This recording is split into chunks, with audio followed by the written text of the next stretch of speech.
Hello, Just Play Cloud Taavi is here, and we're going to talk about Bruce Springsteen in this episode. And we have a special guest here.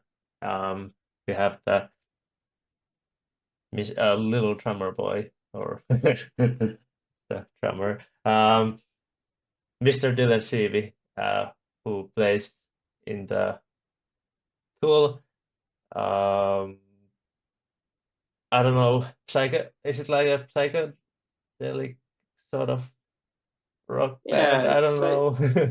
psychedelic garage rock, kind of, whatever Yeah, you want to call yeah, in that sort of the band is called the Minks, and they released an album last year, which you should check it out. Um and yeah, I'm glad to have you here, Dylan. Talk about Bruce Springsteen, which we are both big fans of. And um and Dylan is a biggest Bob Dylan fan I know, it. and he's hosting a Bob Dylan podcast with Joe, the Taste Like Music channel. And did I forget something? I think you got all of it, and well, you forgot to introduce the other Oh special yeah, guests that we have I, here. I'm I'm sorry. We have Fiona in the house too. Yes, Um, um, um, she's the big Bruce big Springsteen fan. yeah, and the biggest Human Touch fan, I can see. Yes, of course. No, I'm very, very excited to be here. Thank you so much for having me on for this. Yeah, yeah, my pleasure. I knew like I had to we had to do something together, and Bruce Springsteen is definitely one of the bands we both enjoy. And so how is your like what's your early memories of Bruce Springsteen, and how did you become a fan, I guess? I was introduced to Bruce at a young age. I've always really liked him a lot. I remember specifically how big The Rising was in our house when it came out in 2002. I probably first heard him around that time, maybe 10 years old or so, maybe a year after, a year before. And then I really became a big Springsteen fan in my like mid to late teens. I had a lot of friends in high school who were big fans of his as well. So we bonded over him. And it kind of coincided with me becoming an even bigger fan of Tom Petty, who, not that he and Bruce are super similar, but they both kind of get lumped into the heartland rock category, late 70s, early 80s, American singer-songwriter, rock and roll. So yeah, at that point was when I got really deep into Bruce, discovered his whole catalog, and I've gone back to it a decent amount through the years, followed along with his new releases, but I especially have gone back to my favorite albums of his. And one of the reasons I'm excited to do this is not just because Bruce is one of the overlapping Dylan core and Taavi core artists, of which there are maybe only like 8 or 9. But I don't really talk about Springsteen a whole lot compared to how much I talk about some of my other favorite artists. But Bruce is very possibly a top 10 artist for me. So I'm really, really looking forward to getting into this. Yeah, top 10 artist probably for me too. At least how sort of uh influential it has been, at least in my life. But I think one question I want to ask you that have you seen him live? I have seen Bruce live twice. I got to see him in 2009, which was Mm, Clarence Clemens' last tour with him. So I'm very mm, happy that I got to see him with Clarence. So that would have been the Working on a Dream tour. And then I saw him for the second time in 2012 when I think he was touring Wrecking Ball. And mm. And that was actually, and the first show was amazing. Um, just incredible start to finish. But the Yeah. second time was really cool because the year before, Clarence had passed away, and a few months after he passed away, his nephew Jake Clemens came and played a show with his band in Newport, Rhode Island, and one of the bands I was playing in opened his show, and we got to hang out with him backstage, and he had his uncle's saxophone with him, and he was playing it, and he was so unbelievably nice. He could not have been a nicer person. We talked to him for a long time, and then during his encore, he brought us up on stage, and we got to play with Mm. him, and I actually got to sit down behind the drums at the end of the song, and so I got to play with him. And then the next year, when they went out for their first tour without Clarence, they had a whole horn section, because the idea was, Clarence is such a big guy, you can't replace him with just one person. So it was a whole horn section, but Jake was there basically playing the role Mm. of his uncle, playing his iconic solos and everything. So, you know, I'm sure that he promptly forgot who we were after that night, but I still felt this sense of seeing him up on stage like, wow, like I know that guy, I met that guy, and I'm so proud of him. And it was just a really emotional show. Like I remember during the first song, I was trying to hold back tears. They ended up doing the first, I think, American performance of Jungle Land after Clarence's death, Mm. which is one of Clarence's big showcases. And then Yeah. when they did 10th Avenue Freeze Out and they got to the line, Change Was Made Uptown, and the big man joined the band, they stopped the Mm. song and hit us with a big slideshow of Clarence, and everyone in the crowd just started crying all at once. So just a Yeah. really emotional show. Some two of the best shows I've ever seen easily. So I'm very very lucky to have seen him. Yeah. I'm kind of jealous actually. But yeah, I've never seen Bruce live. I know he's coming this year to Finland, but I was You too have to slow and go. I didn't get a ticket. Okay, we're gonna start a GoFundMe and raise some money to buy you some secondhand tickets. Yeah, damn, I don't like those buying secondhand, like selling secondhand tickets. Yeah, I Uh, understand. That's why but we're gonna like, do it for you. well, it's kind of my fault that I didn't.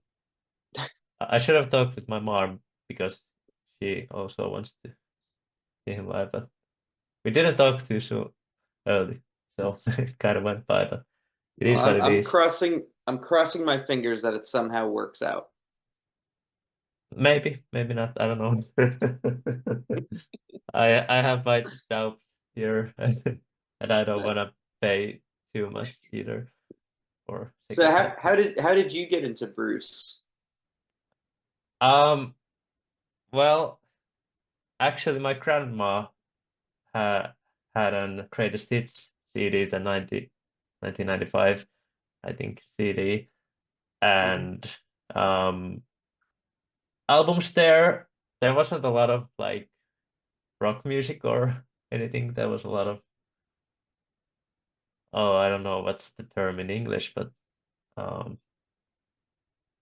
sort of like it's called iskelmä music, but I don't know how to explain it. Sort of like Finnish pop, which is kind of to Sure. the major audiences more than kids or teens or, but and she did have some ABBA or something which I do like, but only Sure. rock music there basically was Bruce Springsteen greatest hits. And yeah, I pretty much listened a lot of it. I remember skipping some. There's some songs I remember skipping. Mainly the big ones I kept listening, but that was still like almost 10 songs. I guess I have the fond memories of there because I guess growing up I didn't. There was maybe a little like narrow musical scopes that I listened to growing up. Yeah. A lot of Striper, Christian A lot music, of I guess. Bloodgood.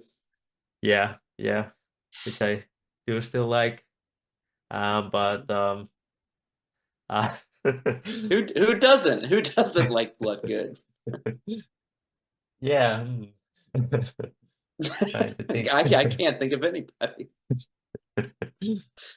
But but I've always loved his voice. I remember one time with my brother, like years ago, like kind of talking out loud, like he like why wasn't Springsteen in this, I don't know, some random top 10 singers list, and maybe we got sort of argument there. Sure. Is he really that good of a singer or not? But I think Bruce Springsteen in his prime could deliver most songs. Um, and yeah, I don't know. I do always loved his music, and honestly, before this, I only knew up to The Rising, so I never done the newer stuff. I was kind of scared because the next albums were like Devils and Dust, which was different than I thought it would be, and the Seeger sessions, which doesn't sound my style. And but yeah, I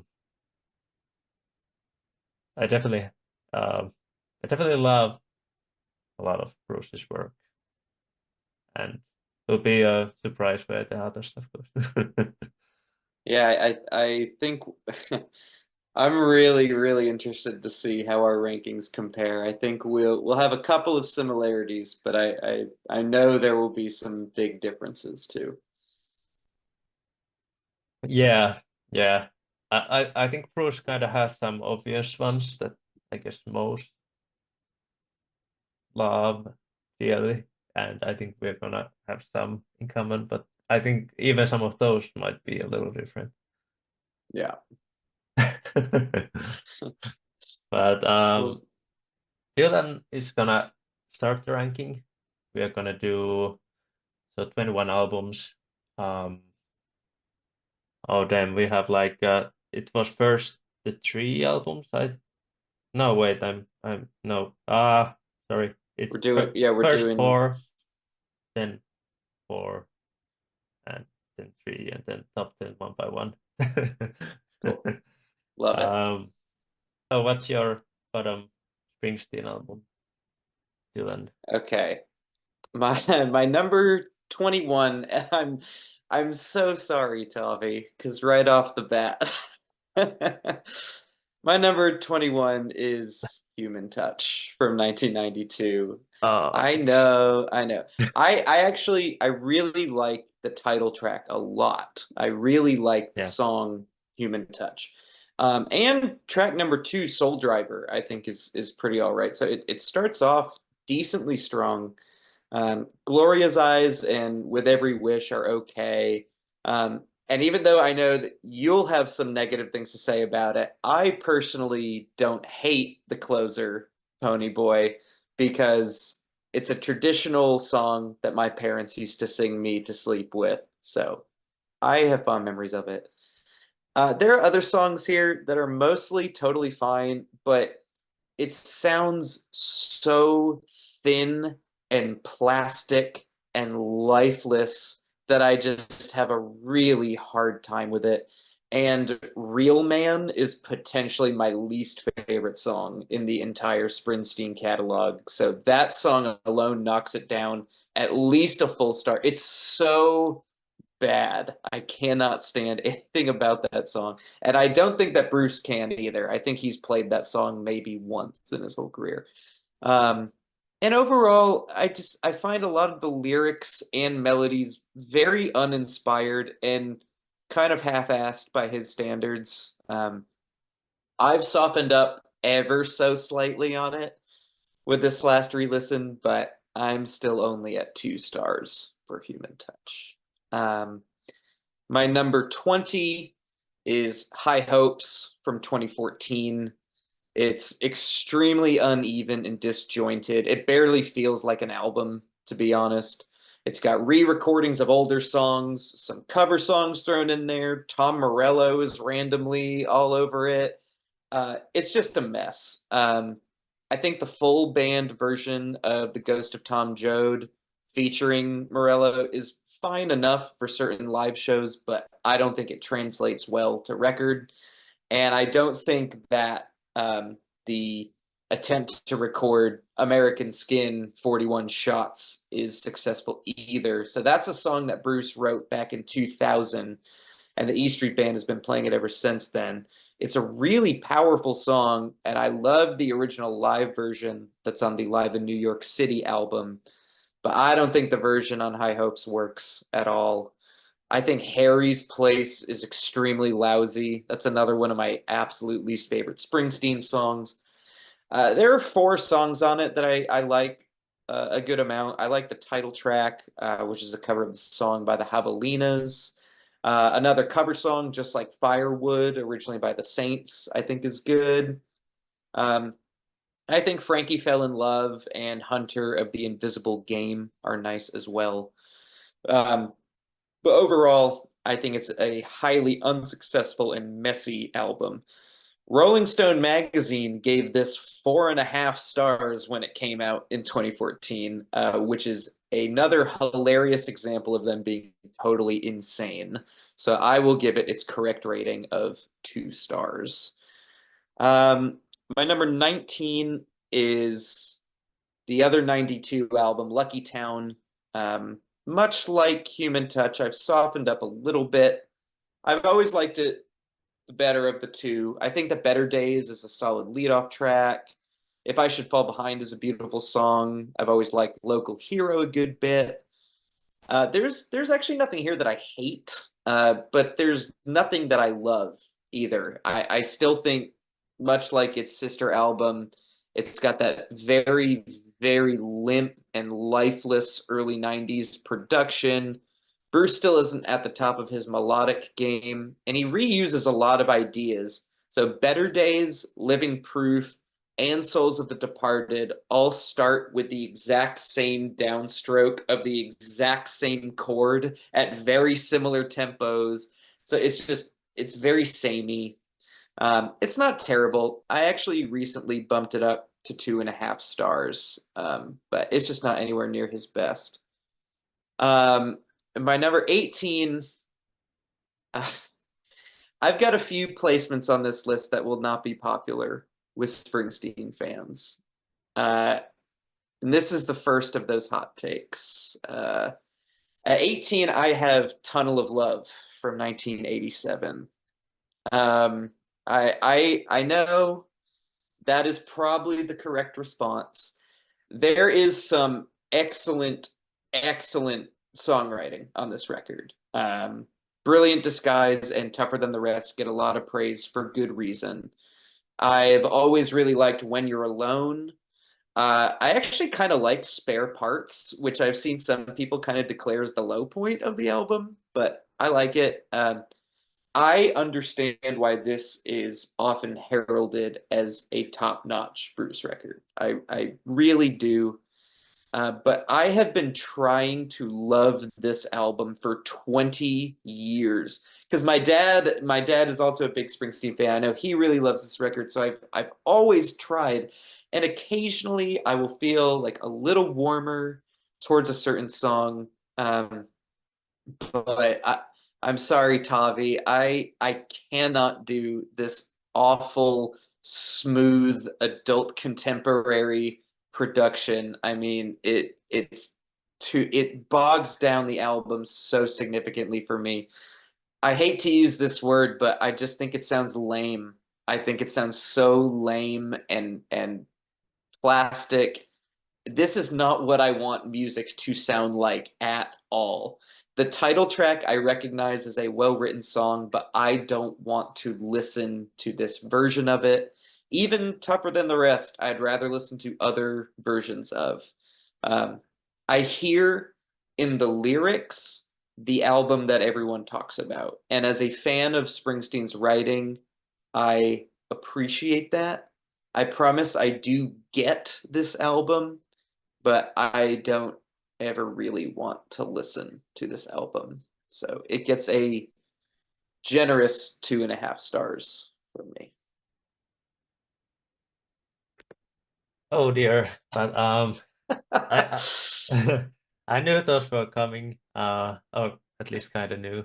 Um, yeah, I guess I can't comment except that I'm kind of sad now that I never realized that those Lucky Town songs they start exactly the same. I never really noticed that before, but I have a Yeah. feeling I'm starting to notice that now when you said it. But uh, I actually really don't know what's the uh Springsteen rankings are like usually. So I have no idea really do I have any controversial in my bottom spots. Um, except that you only had we have one in common here. Which is not my bottom. My 21st name English is We Shall Overcome the Seekers sessions. Um, six, 60 minutes long, and I feel it in my mind and body, and it's just I don't know. To this day, I really can't. If somebody, I would have to like try to explain. I feel like this is sort of Americana album, but Mhm. if I would have to explain differences between Americana, roots, rock maybe, or country something, I don't know what to say. Like I don't know really the differences, except that I guess American does have the America in the title, and it has to somehow lead to that. But I don't know. Those are blind spots for me, I guess. Um, like not a bad album to me. It's like more of a mid album. So I don't go as low as you actually. I have this at 2.5 stars, and like I feel like Springsteen. I don't really find his albums bad. I just kind of think they're sometimes a little too similar. This obviously isn't. I think this kind of stands on its own, and well, it's a covers album. So, but I guess these are pretty good versions. I don't really know the originals to be honest, but I feel like I shouldn't be talking about this album. This is more Dylan's maybe the sort of genres you would enjoy more than me. It's already had the kind of Americana folk. Doesn't sound my style. And yeah, that was my bottom. I'm actually going to 3 stars now with my next album. I don't know is this controversial or not, but it's The Ghost of Tom Joad from 1995. So again, I'm a bit bored with this album. I feel like it does have some sort of purpose to it. It's a nice album to put on when you're like um you're in bed and like you just want to maybe put something sort of peaceful one, and you don't want it to explode randomly. I don't remember this ever exploding or anything like coming this huge rock moments. Um, and I do the title track. I think is a great song, and I've grown up to like it even more. Grown on me to like it more, but and I feel like it's lyrically quite brilliant actually, and Bruce Springsteen can deliver songs and messages very easily. And I also really like Youngstown, which is one of the better songs here, in my opinion. But it's 12 songs. Uh, if I'm very easily bored, so 12. Uh, not I can't say they are similar in totally, but they kind of are to me at least. It would need a lot of listening to for me to find differences, but uh, I think it sounds pretty good. So that's why it's 3 stars, and I don't hate it, but um, it's sort of that background music type of music for me. Number 19 is the one we have in common, High Hopes from 2014. Yeah, Disjointed is correct, and I prefer, maybe in some ways shockingly, the acoustic version of the Ghost of Tom Joad compared to this electric one, which I kind of like. I kind of like the guitar solos there. Kind of, I don't really know, would I care Rage Against the Machine music?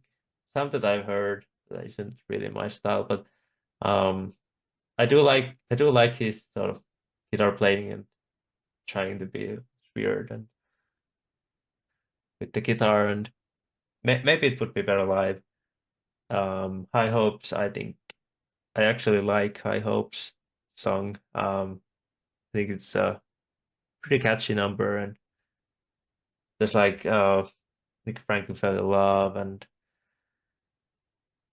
like I don't know, some of these are kind of tough to talk about because I don't have history with these albums, and these are kind of like, would I ever listen to it? But I don't really find anything that bad either. Um, this year, so it's a 3 star album. My number 918 is Working on a Dream, 2009. It's um I don't know how people feel about Outlaw Pete, the song, but I kind of like it. It's too long, but it's it's kind of fun also, surprisingly. And I don't think that's very liked song, but it's not too remarkable, but it's very fine. And My Lucky Day is pretty typical Springsteen rocker to me, but I still kind of like it. Working on Dream has a good, like a vocal melody to it. Queen of the Supermarket is an interesting one. It's lyrically very mid, but I don't think it's that bad musically, honestly. It ends very oddly, but overall, I kind of expected worse from this song, but it's still one of the probably weaker Springsteen songs out there. And I don't think the title helps Queen of the Supermarket, even if we've all been there, I guess. Um, I don't know. Or am I the only one? I don't know. Where was I? Um, what love can do. The song is what you basically think about the title. It's very typical what love can do. And I don't really like Good Eye. Um, Kind of has this odd vibe to it. There's lots of harmonica, and I don't really like harmonica, and it will be a problem with Springsteen too. And to me, it sounds like kind of fake country music. It has sort of some sort of weird, almost filter to his voice. I think it was this song. I don't know how they made it actually, but I actually think after maybe like the last like four songs are perhaps the best songs here. I like Life Itself, Kingdom of Days. I think the melody, especially in the outro, was where they keep repeating the title. I was like, oh, it's cool. And Surprise, Surprise was a surprise, and it's a great song. And it was my favorite song here. Um, I think that was playlist worthy. And the last Carnival has some nice background harmonies, but one song that should have been here is The Wrestler, which is only a bonus track, sadly. Uh, I don't really count bonus tracks, but um, it's definitely better than Queen of the Supermarket, right? Like, I don't think nobody's arguing. Oh, not that much. Damn. Yeah, that's another three-star album, but yeah, this from a bottom four. You and I really aren't that far apart. Working on a Dream is actually my number 17. So Mm, we're close together here, yeah. so we can keep talking about it. And um, I agree with some of what you said. So the Wrestler, it's technically a bonus track, I guess, but I'm pretty sure that it was added to the album like before it was officially released. So Oh, I'm pretty sure on oh, damn. all yeah, Then it's a I could marketing be strategy thing, featuring yeah, a bonus track. yeah, they say it's a bonus Okay. track, um but I agree. I mean, The Wrestler is honestly one of my favorite Springsteen songs. Written for the song of the film of the Movie. same name. Um Yeah. yeah, that's the best one on the record for me. I also agree. I really, really like Surprise, Surprise. Yeah, and there's other stuff too. You know, What Love Can Do. You know, Tomorrow Never Knows. Minor compositions, but they're really well performed and arranged. I think My Lucky Day is really awesome. I think there's a lot of energy and a lot of spirit to that song. Um, I was smack dab in the middle of my first wave of huge Bruce fandom when this came out, so I definitely liked it a lot more at the time. Now I'm not as high on it. There's a lot of filler. I think that Queen of the Supermarket is dreadful. I think it sounds like a parody of a Springsteen song. Um, and Outlaw Pete, you know, ever since someone pointed out that it sounds like I Was Made for Loving You by Kiss, I can't unhear it. The do do do do do do do. I don't know. I don't hate Outlaw Pete, but I don't particularly like Outlaw Pete. The Wrestler in and of itself is enough to justify a 3-star rating from me. And having it a half star and a placement above Tunnel of Love, I know is heresy for Springsteen fans, but that's where I'm at. And my number 16 is where I have We Shall Overcome, Seeger Sessions. I am definitely more of a fan of traditional folk music than you are. Um, so this album is definitely more up my alley than yours. I like all of these songs at their core. I think that Bruce does a good job of conveying his reverence and appreciation for these songs. Like you can tell his heart is really in this. I really like the arrangements in general. It's not something I'm going to listen to a whole lot.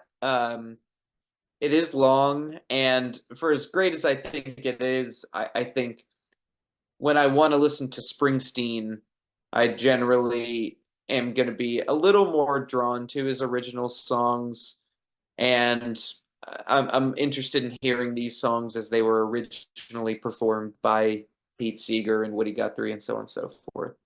But I enjoy it when I put it on. Um, so it's 3 stars for me. In my number 15, again, we're pretty close. I've got The Ghost of Tom Joad from 1995. Some Springsteen fans definitely have this higher, and I understand why. I am in complete agreement with you on the two highlights. I think the title track is magnificent. I think it is so subtly intense. It has incredible lyrics. It's a perfect piece of music. Just missed out on my top 10 songs. And I love Youngstown. I think Youngstown is the other major highlight. I think Straight Time is another good song. It's a very lyrically dense album. There's a lot of interesting character studies and stories. Um, and it does sound good, but for me, there's not enough sonic or melodic variety. I feel like there's maybe three melodies on this whole record.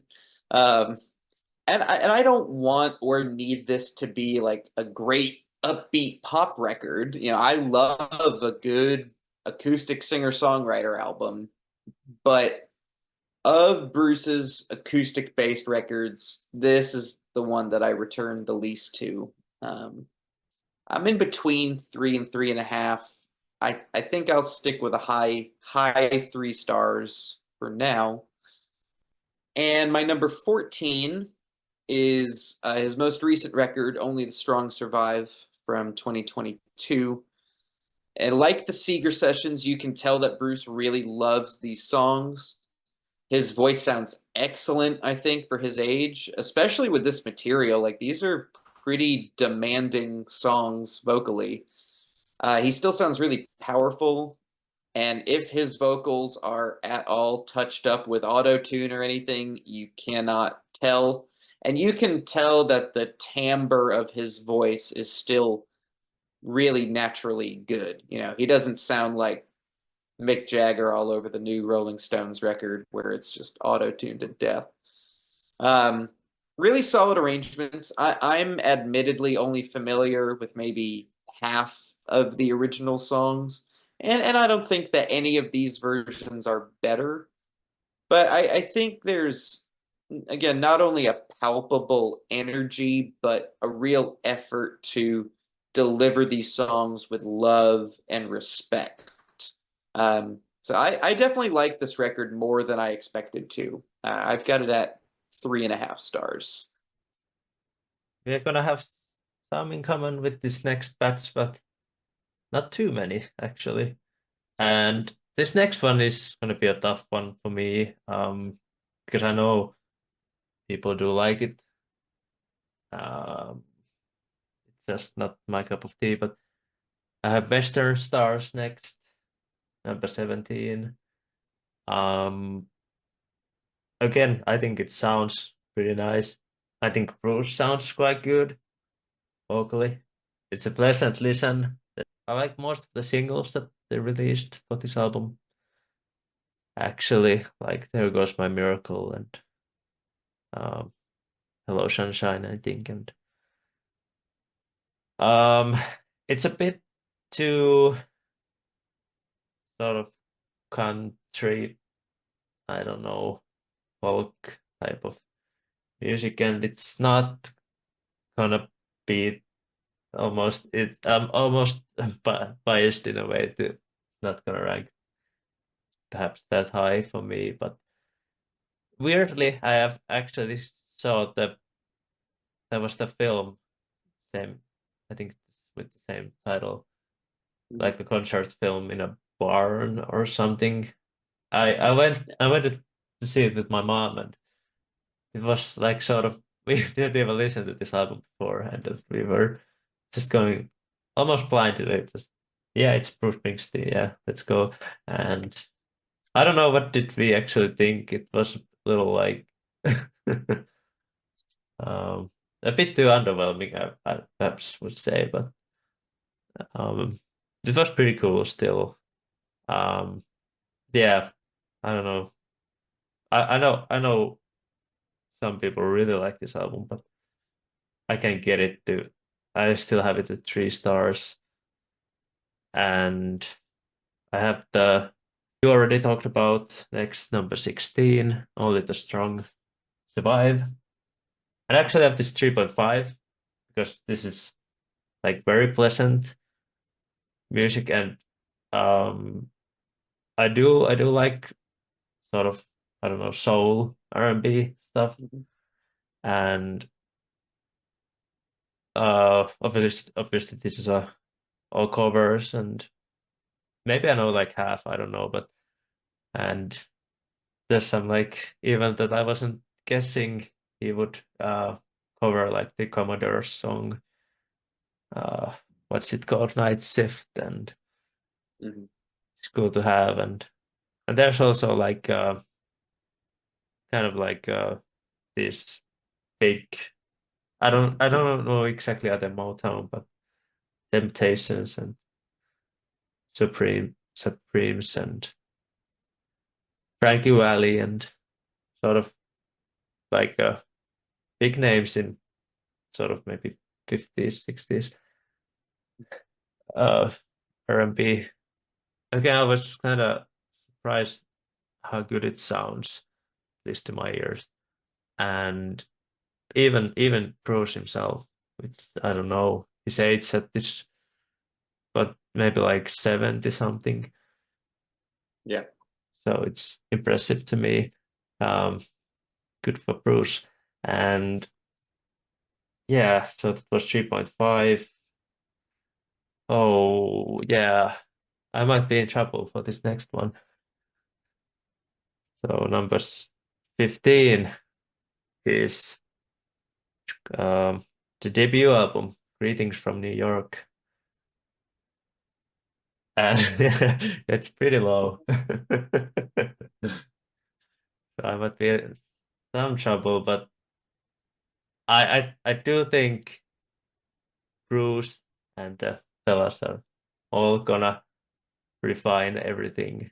Everything will even sound better, and will be better songs and the whole albums. I don't know, I just don't feel like this has one of anything that I really go back to. While I like some of these songs, especially Spirit in the Night is probably my favorite here. Maybe, well, I would go to that song, to be honest, but and I know like Blinded by the Light is a big song, and it was covered by I think the cover is even bigger, I think, but by Manfred Mann, but um cool playing. Like he's still, yeah, his street band is here, and like For You has some like quick bass drum and work, and Lost in the Flood is one of my favorites too. It's pretty dynamic with all the changes, and um I don't really like the acoustic songs here.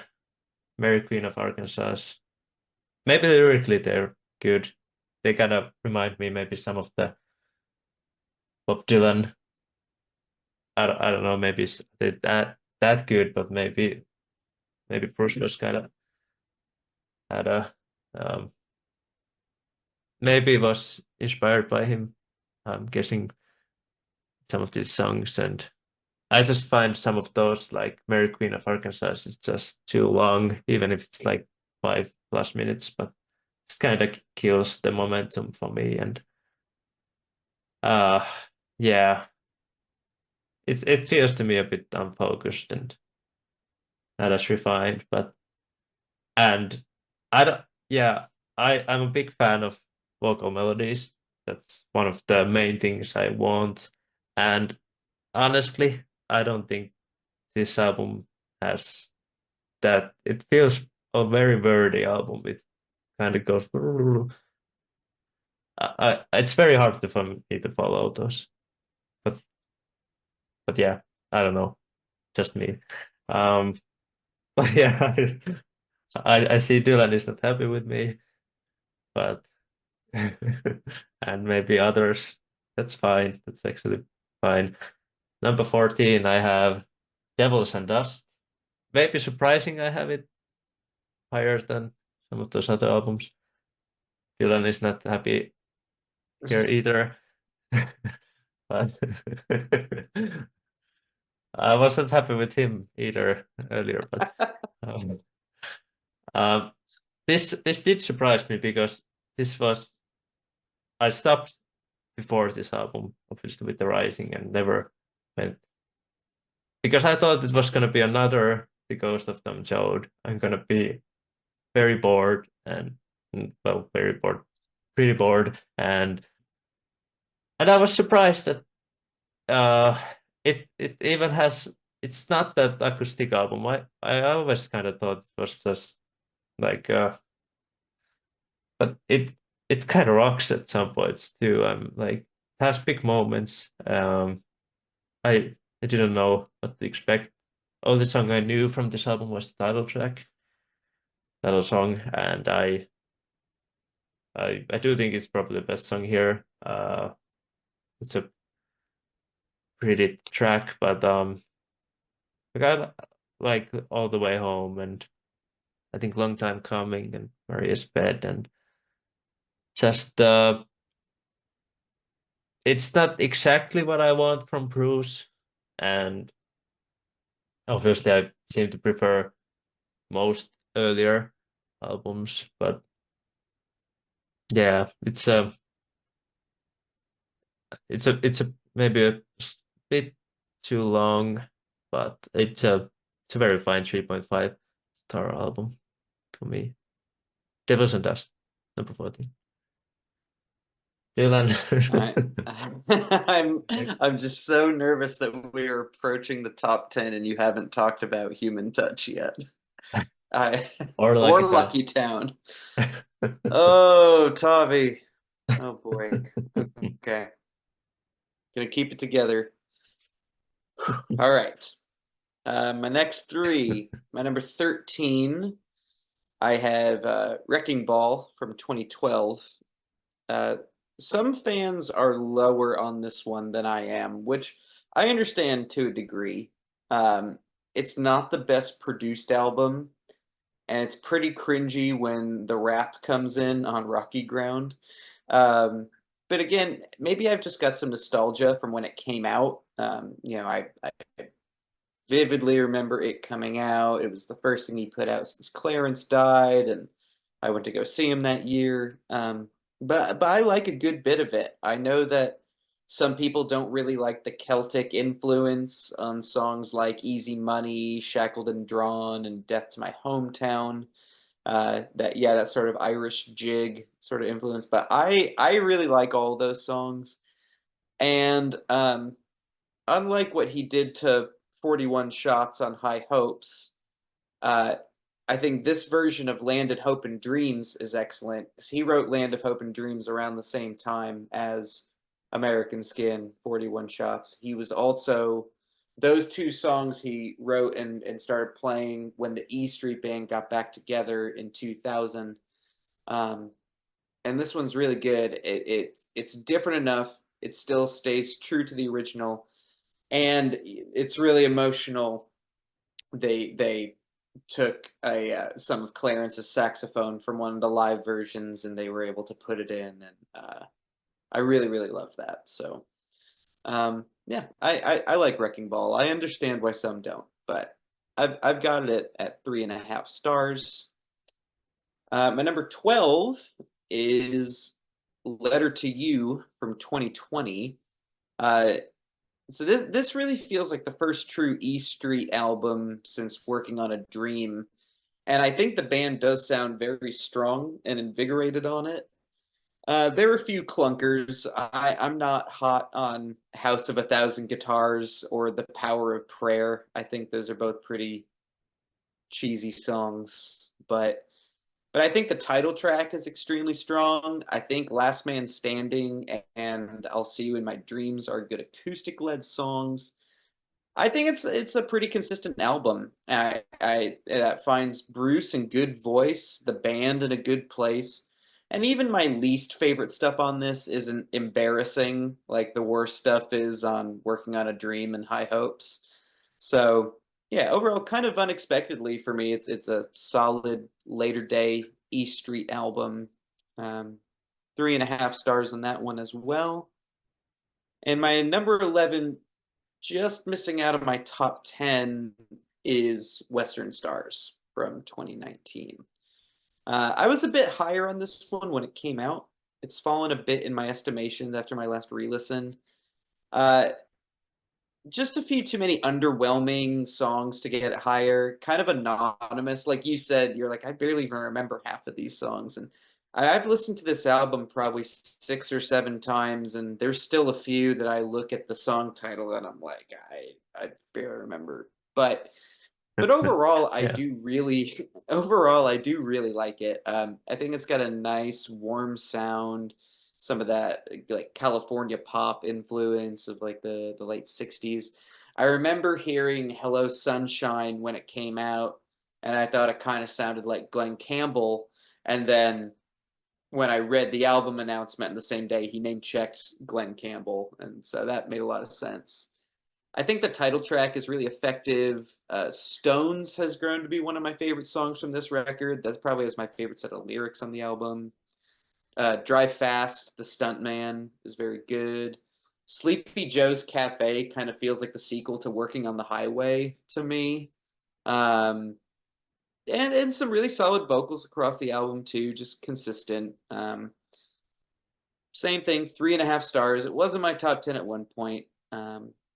Now it is just missing out. There will be some. We didn't seem to have a lot of in common, maybe in the last batch, but I think we have all in common in my next batch of albums. But number 13 is Letter to You from 2020. And I kind of remember when I think the title song was the first single released, and yeah, I remember when it came out, and I actually started school around then, and I just remember talking with my one of my classmates about that, who was a music fan too, and just and also Springsteen fan, and yeah, I really was excited for it, and like, and I did like the song, but I'm like, weirdly, I never listened to the album. I don't think, but I think I was meant to, but I just never did. But um, also Ghosts was the second single, and also I think is a pretty quality uh, later era, especially Springsteen song, and um, yeah, I like the use of E Street Band, and I like I like the songs quite a bit. It starts with like an acoustic more acoustic type of song with 1 minute you're here, and kind of more somber, maybe even heartbreaking way to start the album. But I like the lyrics in that, and um, but then immediately Letter to You uh, starts, and it's pretty rocks, and like I think a lot of the songs are more felt like at least most of the songs here are pretty upbeat and kind of tries to be just sort of feel good. Maybe was good release because this was obviously in the when many were in lockdown or something like I don't know exactly uh October 2020 other than school starting, but um or close to that. But I would revisit this, but I don't think it's a top tier album either. You're gonna be happy now because I have Lucky Town now, number 12. Ooh. So it's some sort of a half of a surprise or prize, I don't know. But Lucky Town, I've I guess you almost it's almost easier to compare Human Touch and Lucky Town together because, well, they were released the same day and they usually are compared to each other. And usually the Lucky Towns wins the battle. But I don't know. I just think there's some highlights here, but there's I think some that I don't really care for too. I really like Better Days, which is um if I could make a compilation out of these two albums, that would definitely be there. It's a fun opener, and then Leap of Faith I think is also like this big has a big chorus and just a lot of fun. And but actually my favorite song is one of the most underrated songs, I feel like, and it's Living Proof. Um, really like the uh, guitar um, sound, tone, I don't know, and just it has that sort of, it's almost kind of, I don't know, it has this weird vibe. It's kind of moody, but it's sort of still like a Springsteen rocker, and it's just, I do love the some of the delivery of the lyrics that he does, and it's a cool song. Source of the Departed too apparently also starts the same. I didn't realize, but it's another one of my favorites. I've never liked the Big Muddy. To me, it feels a bit awkward to me, and it starts. Well, if you're listening on vinyl, it would start as side, I think. So I don't think it's a good side opener if you have to think of those. And yeah, I feel like it's a bit front loaded, but it's a solid album. But like I feel like in Human Touch there was some more. I was more invested with some of the playing of the members and than in here, and I feel like I kind of like the more pop vibes of the Human Touch. I might be alone in the Thailand, but that's okay. 2012's Wrecking Ball is next, number 11, the start of my top 10. And I think the main reason that I have this even, I don't know, is this high or not, but it's because I think of some of these more epic length songs, or maybe not epic length because these are not totally long, but just the epic style of songs maybe are really good. And I think Wrecking Ball is one of the best later era Springsteen songs. I actually our friend Tom showed it to me and it was a lot of fun. And I like Land of Hope and Dreams a lot. Uh, and I feel like some of these songs have sort of that early E Street Band vibe to it, sort of like exploding, and yeah, it has some. I guess this does have some clunkers, maybe Rocky Crowd, and I wasn't actually that impressed by the it's shackled and drawn. It's kind of, but I think most of the songs are pretty good, and um, I don't know, but it's still on this awkward 3.5 score, which is sort of I care about you in a way, but I don't in some ways. Sure. So it seems like we've got 8 of our 10 top 10 in common, which is nice. That's good. It just so happens that one of those Yeah. two from you is it's my least favorite. But I I can't complain too much because my number 10, and I don't know if this is going to be more or less controversial than my Tunnel of Love placement. My Oh number yeah, it's the 10, yeah. yeah, my Say number 10 is The River from 1980. Oh, I thought it's gonna be born in the Uh, USA. Oh. you and I can see why you'd think that, but my number 10 is The River. Um, Pretty commonly accepted as a top 3 or 4 Springsteen album. It's from his classic run of albums.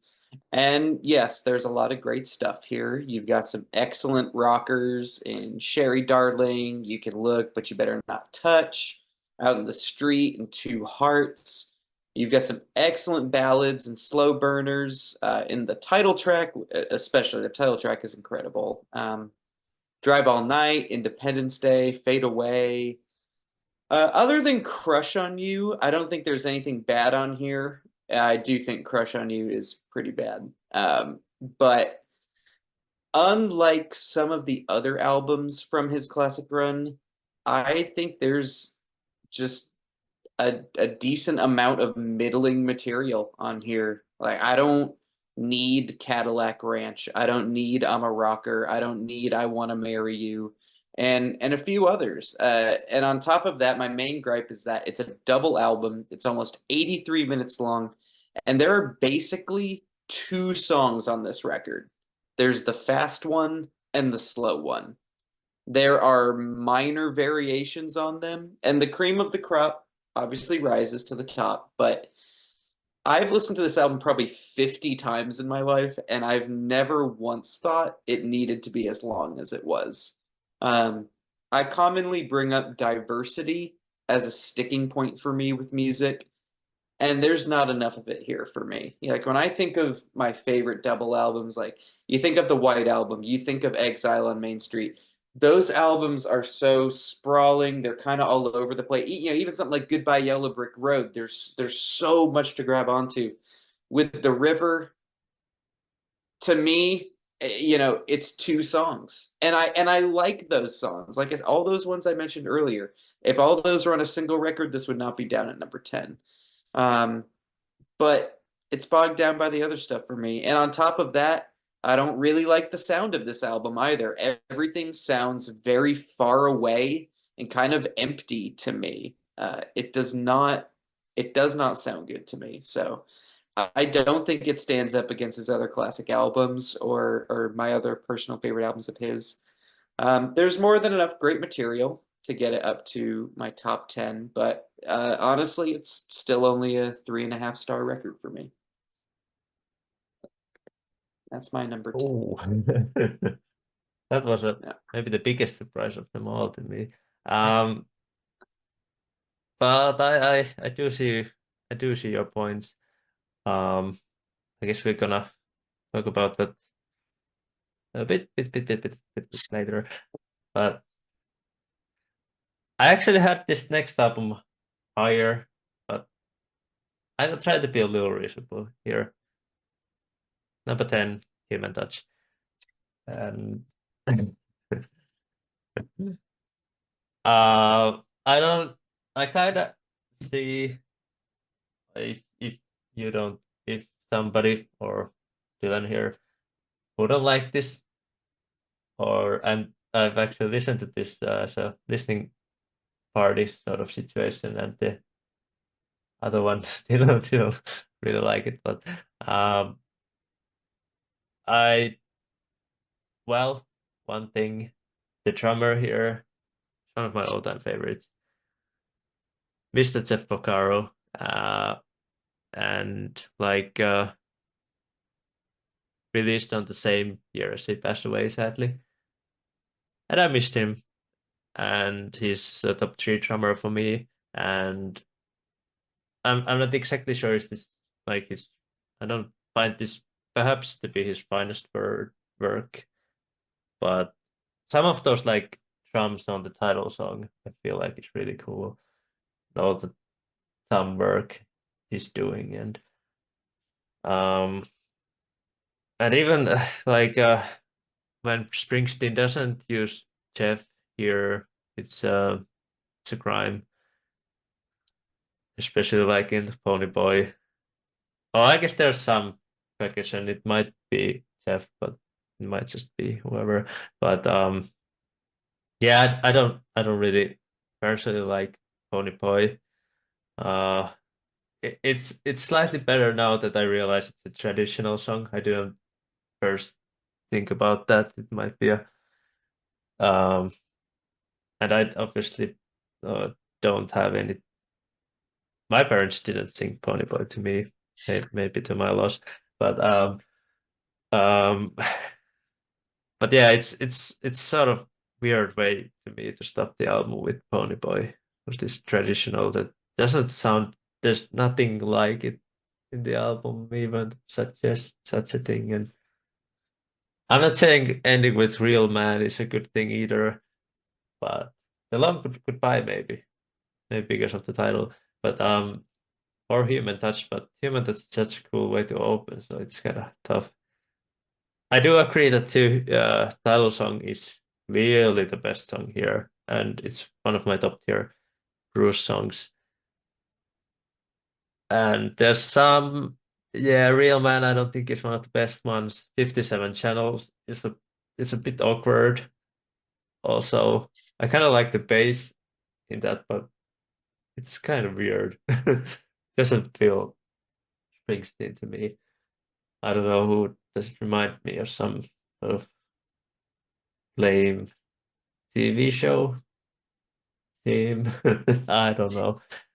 But there's to me some I think the best way to describe this album is basically it's a lot of fun. And I kind of like it's because it's the Tunnel of Love was maybe sort of this sort of divorce album, I guess, and sort of that vibe. And this is kind of a Springsteen is very happy now and he's married and all sort of stuff. And I feel like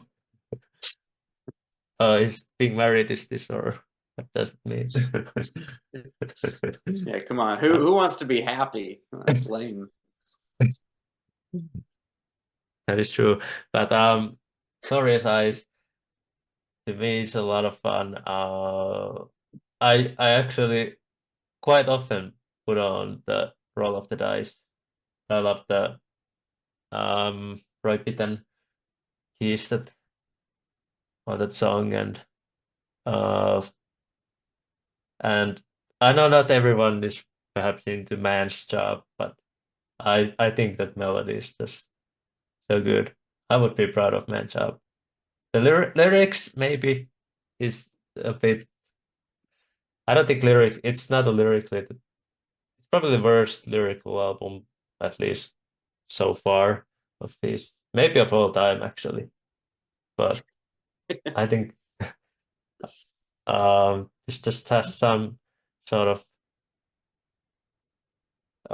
factor that I play this quite often, and I I personally don't find this sound bad either, and I like this sound more than some albums I have higher, some later era albums, and I kind of like how big it sounds, and it's pretty dynamic too, still, and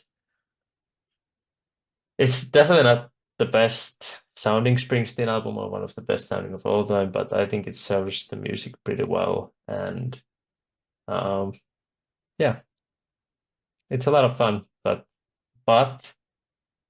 I I kind of see the problems with it. So it's that awkward score again, 3.5. But I don't I don't see why is this. I kind of see why it's hated, but I don't know, was it also that there's no E Street band or it's got a Springsteen going by himself or maybe 14 songs is a bit too much, but yeah, there's some it's not that bad to me.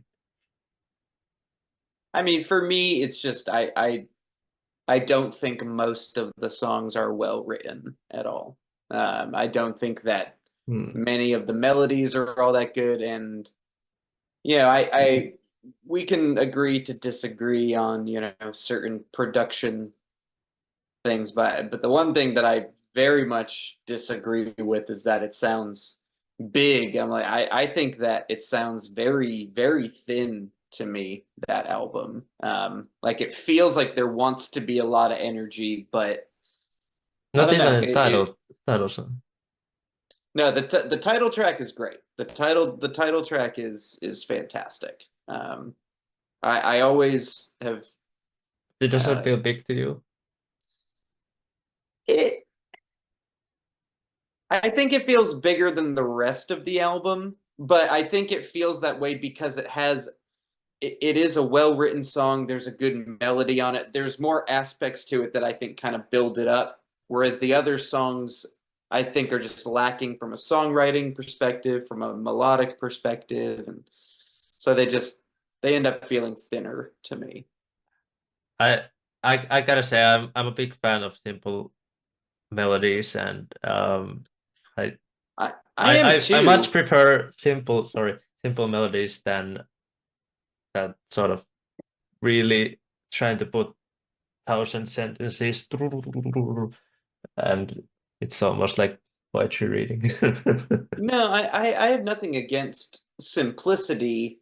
Um, I don't think that simplicity is equal to or not equal to quality. It's just, like when I listen to Human Touch, none of those songs stand out. I mean, a lot of my favorite Bruce, I have this written down for another note later, but I'll say it now. I don't necessarily think that Bruce is consistently this great melodic writer necessarily, but um, he does often um, utilize a lot of, I think, effective simplicity in his melodies. But on Human Touch, just none of it grabs me. None of the melodies or lyrics grab me, and then I don't think it sounds good. But but that's just Justice me. for Justice for man's job. That's where I'm gonna end. I'll let you have that, Justice. My my number nine my number nine is the album you thought I was going to have at number 10, Born in the Hmm. USA from 1984. As you know, I am not a huge fan of your beloved 1980s production stylings, and there are times on Born in the USA where the gated drums are a bit much for me. There are times where there's a little too much echo for my liking. However, the songs are so good, and in recent years, I've come around to this album more and more.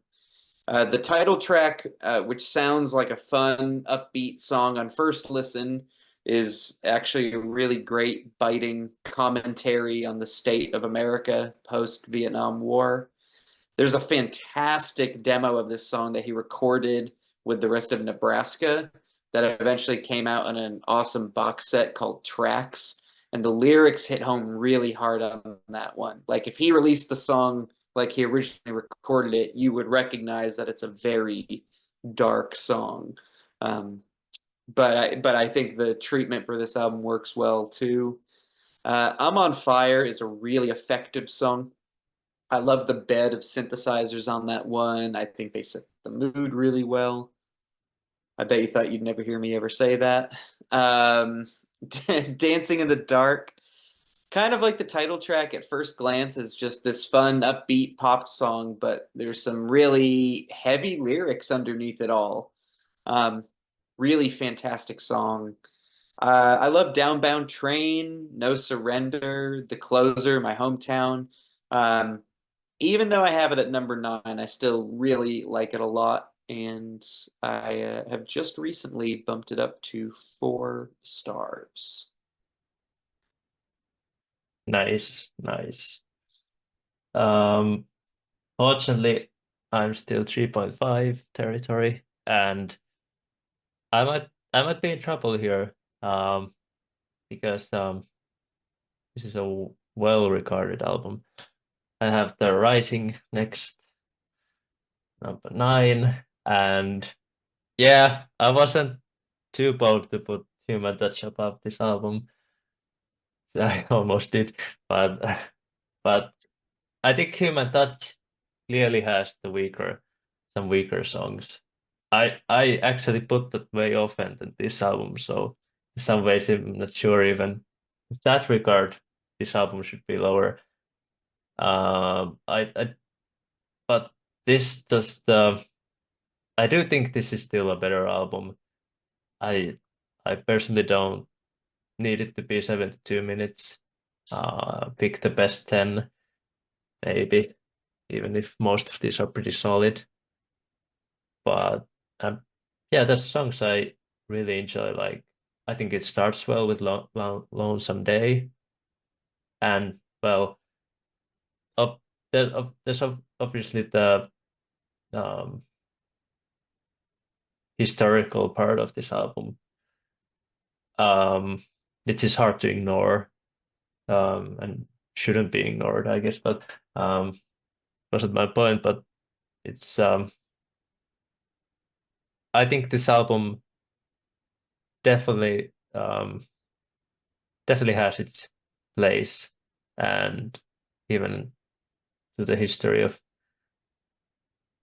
even music or the Springsteen's catalog. But and I do like that he has this, because he was easily could have been this sort of more downer album, because the events were tragic, of course. But I do like that this still has that sort of escapism quality to it, like Mary's Place, and they're just gonna party, and like so it's not all there's plenty of upbeat songs like Lonesome Day and Waiting on a Sunny Day, and just sort of feel good and um let's get better sort of thing. And um there's even the most maybe the most interesting song that Springsteen has ever made.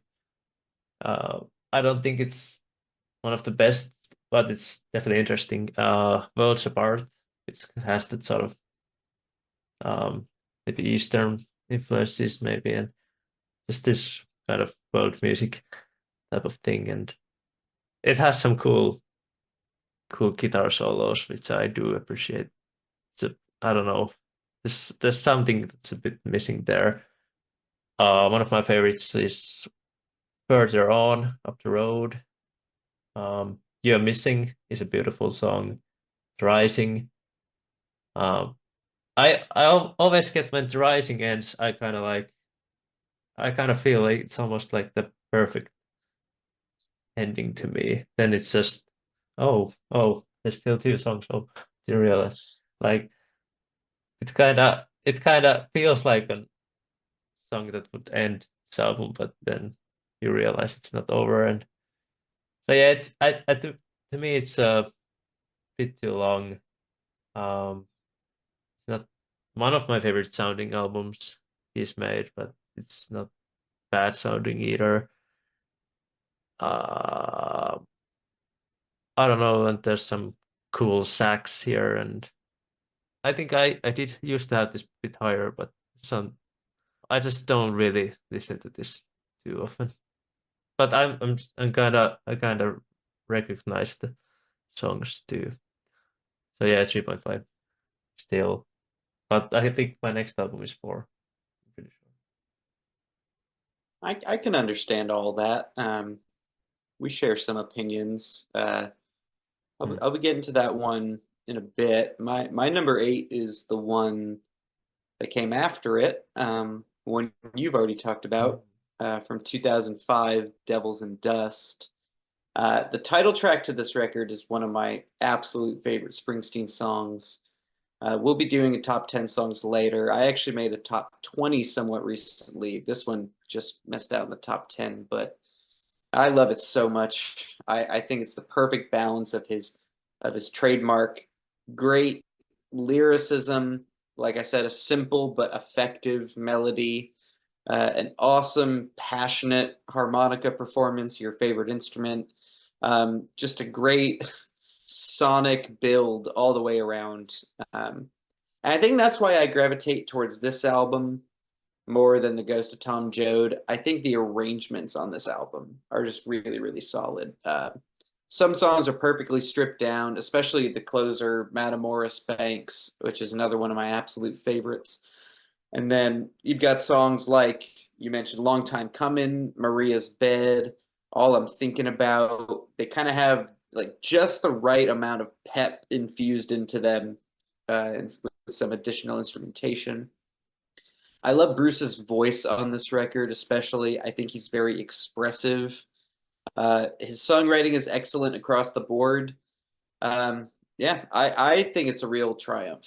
I understand why you don't have it as high, but I do, and it is a 4-star album for me. Yeah, but I guess I have sort of similar album next. I have Nebraska as number 8, which 4 stars, which might be even typically this type of stuff isn't my style at all. Sadly, this is very folk. This is very almost like demos in a weird way. But I think it kind of adds to its charm too. It's sort of this uh, lo-fi, I don't know, way of No, they were delivering. supposed to be demos. He was demoing these songs for the next E Street album, and then Yeah, when they heard the recordings, they said you should just use this. yeah. And um, if I'm being totally honest, um, I really only listen to Atlantic City on its own.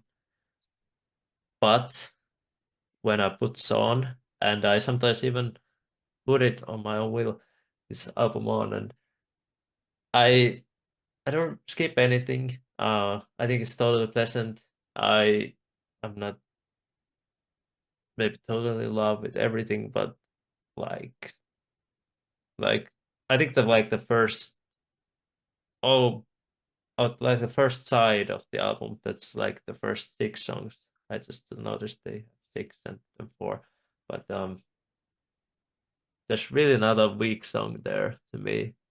And it's a weird moment, but in like State Troopers, there's like the ending is so wild to me when it just it's like last 10 seconds is like Bruce screaming. Like I don't think there's anything that's gonna. It's almost like a surprise element to the song. It's very cool. And Mansion on the Hill is a cool one. Johnny 99 is more like up. No, I don't know. How is upbeat a good word?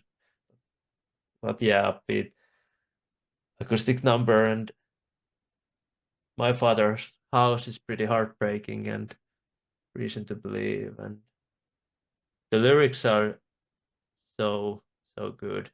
Um, Delivery is good. I guess it's to me, I don't know, will it ever get to that higher remark because I'm not like totally in love with this album. And I love the cover of it. It's just I it kind of when I looked at it kind of sounds the same as it looks sort of way. And yeah, it's a definitely a cool album, and it's definitely a risk to release after River and Born in the USA in the middle of that this sort of totally different album that he's known for. But yeah, my number 8, 4 stars, Nebraska. I was wondering how high Nebraska was going to get for you, and I think that number 8 is very, very respectable. Good, Yeah, good call. Good review. thank Um, you. my number 7 another one you've already talked about. Greetings from Asbury Park, New Jersey. Mm. Uh, Little Baby Bruce, not yet fully formed, debut album from 1973. The Bruce Springsteen on this record doesn't entirely resemble the Bruce Springsteen that we are going to hear in just a few albums' time, let alone the Bruce Springsteen that we've kind of consistently heard over the last 30 to 40 years. And I agree with you. He's not firing on all cylinders yet. The Angel and Mary Queen of Arkansas, like you mentioned, they kind of find him like awkwardly trying to fill this acoustic singer-songwriter role that he's not really confident in or comfortable with. But he does have some stellar songs right off the bat. Growing Up has always been one of my favorite Springsteen songs. There's another great acoustic demo of that on the Tracks box set. Spirit in the Night is a lot of fun. I genuinely prefer his Blinded by the Light to the Manfred Mann version. Um, for You, It's Hard to Be a Saint in the City. I think there's just a really infectious, sort of youthful energy on this record. You've got an early version of the E Street Band. The only, I think, remaining member actually to this day that's also on this record, other than Bruce, is Gary Talent, the bassist, and Clarence, of course. So, neither of the classic lineup's keyboardists. You don't have Max Weinberg on drums yet. There's no Stevie Van Zandt. And they don't sound as good as the famous E Street Band, but I do kind of enjoy the sort of messy, ramshackle sound that they create.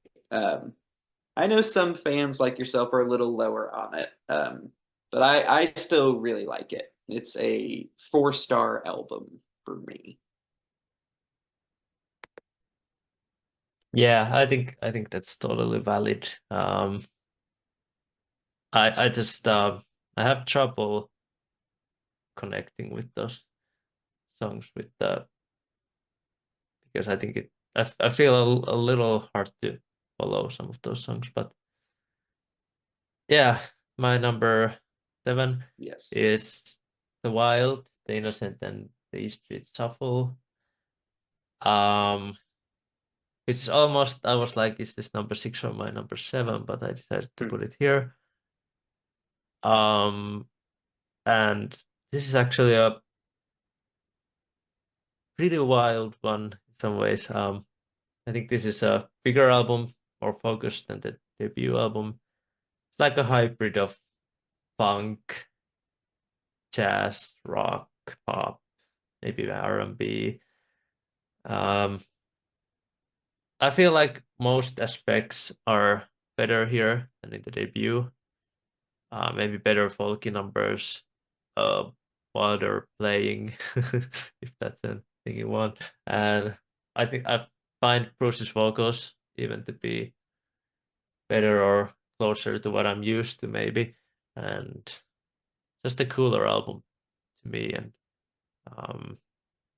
in some ways, I think this pales in comparison to the few coming up, but it's very solid. And I kind of like that he's trying for these epics because I don't think those they will be gone pretty soon.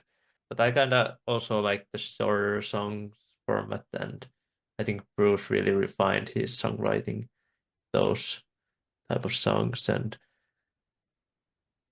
yeah, it's not the heartland rock of Bruce here, but I kind of like some of these, like Kitty's Back. It's very wild. Some of the playing is like oh, I don't know. Uh, I think in that song there was probably those organ solos, I want to say, and like the sax solos, and oh, it's almost like a proggier type of thing there. And but I personally prefer side 2 here, and Rosalita to me is pretty classic Bruce song. So much fun. I would definitely want him to play it live if I would be able to see him. Yeah, but it's not written in the books. But yeah, thank you. And uh, there's maybe some um, like I feel like New York City Serenade is maybe a slightly too long, but it still has those cool moments that I definitely love and kind of very dynamic and they're so cool. And it's wild that this is only 7 songs, but yeah. And my least favorite is maybe the Wild Billy's Circus Story. That title, it reminds me of maybe some Bob Dylan, maybe some Pat Garrett era or something. I don't know. um, Dylan is an expert on those though. But yeah, 4 stars to the Wild Innocent of the Street Shuffle. I'm just happy that you know Pat Garrett and Billy the Kid. I like that a lot that you know that. At Um, least in title. I learned it. um, my number 6 is The Rising from 2002. Um, this record has been as high as number 4 in my personal rankings before. It's fallen ever so slightly because I think there's a slight dip in the middle of it. Nothing that I dislike, but I think the beginning and end of this record are much stronger. And like I said in the intro, I have a lot of attachment to this. I remember it being really big in our house when it came out. It's often called his answer to the September 11th terrorist attacks, and you certainly hear that in some songs, including two of my very favorites that start the album, Lonesome Day and Into the Fire. Just really, really emotional songs. And also very emotional is the closer. And by the way, Bruce almost always opens and closes his records really well. And almost always has incredible title tracks. Just something I've noticed. Almost every title track he has is really good, and almost every opener and closer I think is excellent. Um, but the closer here, My City of Ruins, kind of loosely based around People Get Ready by the Impressions. Very uh, emotional. I think it's extremely beautiful. There's a nice big sound on this record. I think this is the first album that features both Stevie Van Zandt and Nils Lofgren. So a lot of nice big soundscapes. Mary's Place is another one that the band really kicks ass on. But he also brings it down for the unbelievably stark and harrowing Paradise, which I know you said you want the record to end at The Rising, but I think Paradise might be a top 5 song on the record for me. Um, yeah, Worlds Apart is kind of experimental. I also think The Fuse is a really great experimental number. I've always liked that one a lot. You're Missing is beautiful. There's so many great performances on this album. Bruce's passion is really noticeable on this record. And, after the early 90s albums and Ghost of Tom Joad, I think this is a fantastic comeback. Really strong 4-star record in my book. A little overlong, I agree, but very excellent for the most part, I think.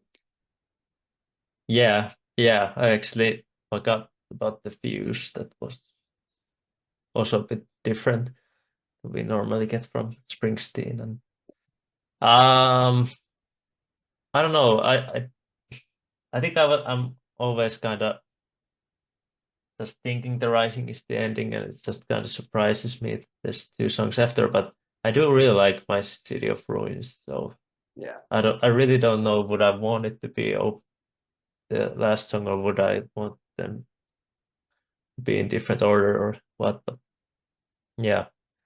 We can just take Um. a couple of those songs in the middle. We don't need Let's Be Friends. We don't really need Yeah. Counting on a Miracle. Like they're fine, but they're not as necessary, I don't think. Yeah, and maybe there are few songs that are sort of has a similar type of feel that maybe we don't need as many, but Yeah. yeah, glad you had it high. Next was one of the surprises of this journey of mine. Number 6 is Magic from 2007. And yeah, so this is after the Seeger sessions, especially. And I did know Radio Nowhere beforehand, but I was just pleasantly surprised how good of a rock album it is. There's not really anything totally weak here to me. Radio Nowhere was the opener. It's a fun of its kind, and it's a Springsteen rocker. And I think the chorus in "You'll Be Coming Down" is excellent. Uh, yeah, Living in the Future, like it as well. A cool organ solo in the song, and well, cool guitar playing in Gypsy Biker. Girls in their summer clothes. There was maybe possibly the poppiest song here. Maybe I was thinking like kind of alone jokingly that maybe Bruce will do that la la la's in the end, and he didn't disappoint there. I did notice that Bruce does quite a bit of those la la la's. Have you? It's kind of funny, but then Magic, the title song is a bit moodier than others. I almost thought that the title track would be like a rocker, but it was still a pretty nice song. And I think the outro to Last to Die is pretty magical, and it surprised the heck out of me. Those keyboards come, and I like how Devil's Arcade just keeps on building and building. I think it at first I wasn't totally into it, but at least at least in the half point and to the end, I was totally into it. And I prefer Devil's Arcade as the closer. There's the hidden song, Terry's song. Um, I don't find it as melod melodically that good, but I do appreciate the sentiment of the song. And of course, rest in peace to Terry. And but yeah, I feel like I don't know how you're going to be happy with this, but I think the what's keeping me from going to maybe 4.5 stars. So this is a 4-star album to me. Very good. Um, I don't think this is one of my favorite sounding Springsteen songs albums, and feel like the I don't want to always bring up the loudness for type of deal, but I do think this is really loud, and I would have maybe preferred if it's would have had more. What's the name of But this YouTube channel? uh, just What is it? play it loud. Oh, okay. All right. I just wanted to check. I just wanted to check. but Okay. but As you were. I don't even have to put it loud because even in mid range it's like all the way up there.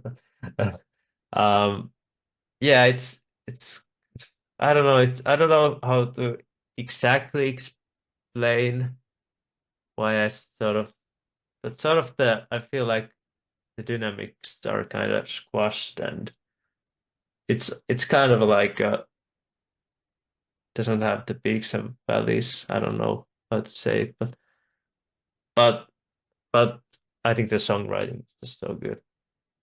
But I feel like the presentation wasn't up to date to the songs itself. So high 4 stars for Magic. Yeah, it's my number 5. So we're in step here. I'm Yeah. so happy. I don't know why. I think I had it in my head that this was going to be a bottom five record for you. And I don't know why I thought that. I think maybe I was feeling guilt about having Human Touch so low that I was like, well, Tavi's going to disappoint me too, obviously. So no, I'm so pleased that this ended up so high for you.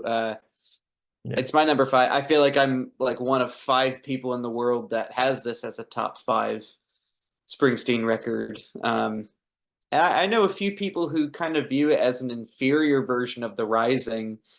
Um, and this is the thing. I might agree that the highs on The Rising are maybe a little higher than the ones on this record, but I think Magic is much more consistent. And I do think there are a multitude of highlights.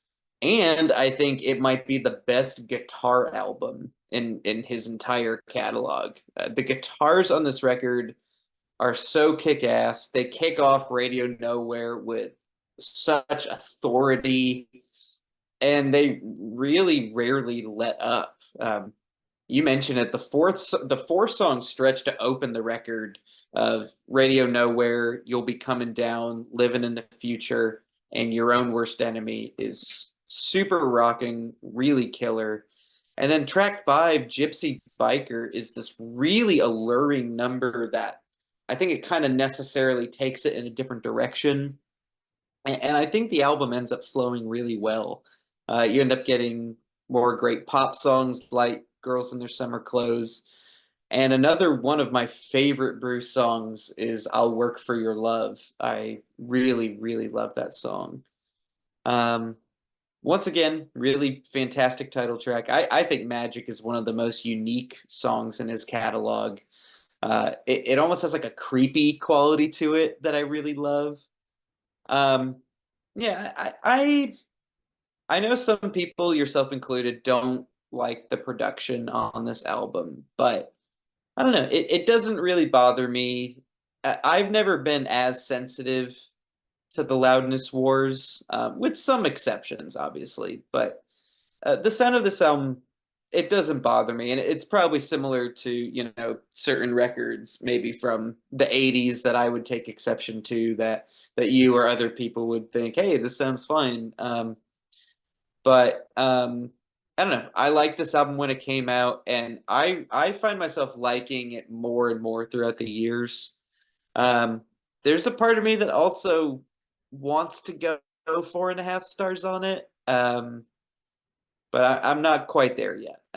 Not when I know the quality of the other albums that I do have at 4.5 stars. So this is an extremely strong 4-star record for me. I'm glad that we are in step with that one. Yeah, it was so wild how uh how good it was. Well, Yeah. I don't know. I kind of knew that.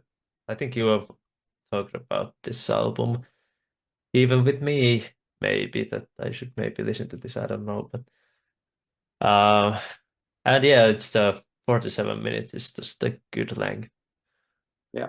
Much prefers that length than 72 minutes, but I have a very similar length album next, but 20 years earlier, I have Tunnel of Love as my number five, and I actually used to have this higher, and I actually before this I listened to this um uh, I don't know, was some months ago maybe, but I started to notice some issues that maybe I used to ignore a bit.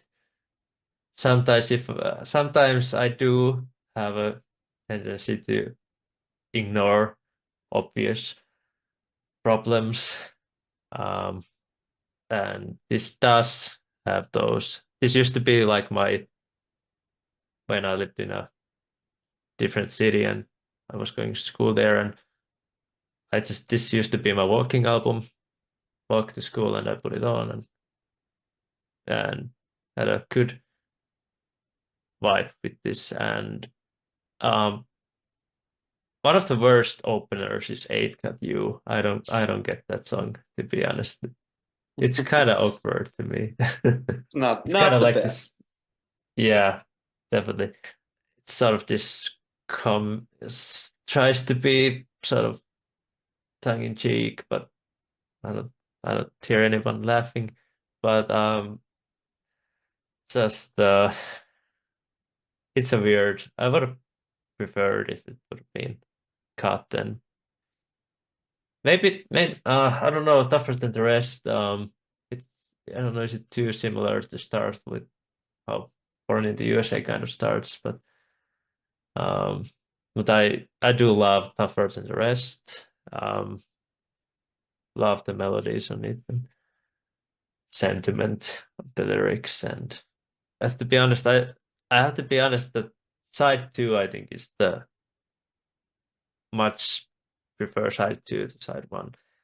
And I do like All That Heaven Will Allow. Uh, I love the mellow vibe to it, and this is actually quite good of a morning album when I used to walk because it's not like putting Slayer on or something like that. And uh, Spare Parts to me is a bit weak of a rocker, um, but I don't hate it. Cautious Man is sort of this acoustic number. It's short, but I don't really need it that. But pretty much most of the songs after that I do really like. Tunnel of Love, it's a lot of fun. Sort of one of the more. It kind of feels very 1987, for better or worse. I do like 1987, so I have no problem. But I do recognize it. It's kind of dated.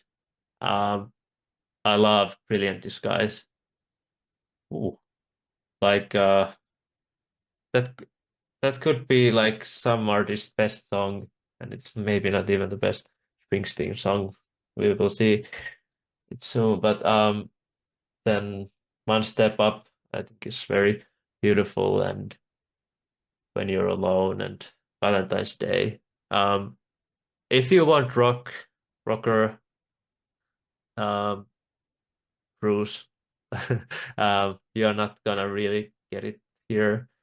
And I do want rocker Bruce, but I'm also happy with this sort of more mellow and kind of I don't find it totally sad, but this is still sort of this divorce type of album. Um, and yeah, just I used to have this 4.5, but I kind of now recognize the side one is a bit weak.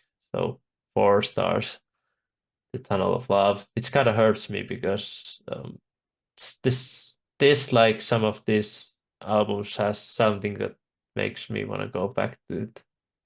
But I just have to be honest and hurt myself with that 4 star score. I, I think that's a very, very fair review for that album. And I am under zero impression whatsoever that my opinions on Tunnel of Love are shared by most people. I know that I'm the weird one, but I thought you spoke about it. I think you spoke about it really well, and I do get it. I really do. For me, I've got other divorce.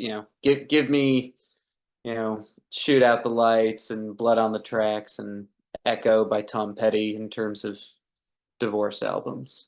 I don't need Bruce with his Casio keyboard. Um, but That's funny.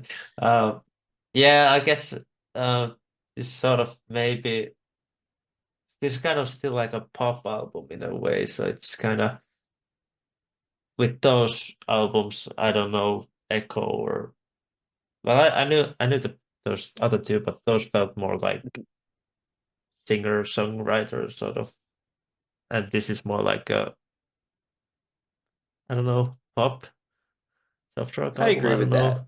Yeah, like he could have easily made a Nebraska or a Ghost of Tom Joad style record, Yeah, about it, but we can both agree that it's not the Joshua Tree in terms of 1987 records. yeah, yeah. That's awesome. So we've got that. My number four is the aforementioned Nebraska from Mm, 1982. And for me, yeah, it's not just that the songs are great, and they are great. It's the whole presentation. These songs that were only supposed to be demos shining so brightly that they can't be denied as an artistic statement all on their own. Um, the imperfections of the home recordings, I think they create this just beautiful sounding project. I will take this over 99% of quote unquote professionally recorded acoustic records because it sounds so intimate and so organic and really outstanding. I think the title track kicks the album off perfectly, and then you're immediately hit with one of the best songs he's ever written in Atlantic City. Yeah, everything dies, baby. That's a fact, but maybe everything that dies someday comes back. Um, just a perfect lyric. The E Street Band has done their amped up electric version of Johnny 99 for years, and it's great, but I still like this version the best. I love how terrifying State Trooper is. Definitely one of the most intense songs in his catalog. But for my money, the crowning jewel of the record is the closer, Reason to Believe. Um, just a very affecting set of lyrics, passionate vocal performance, great melody.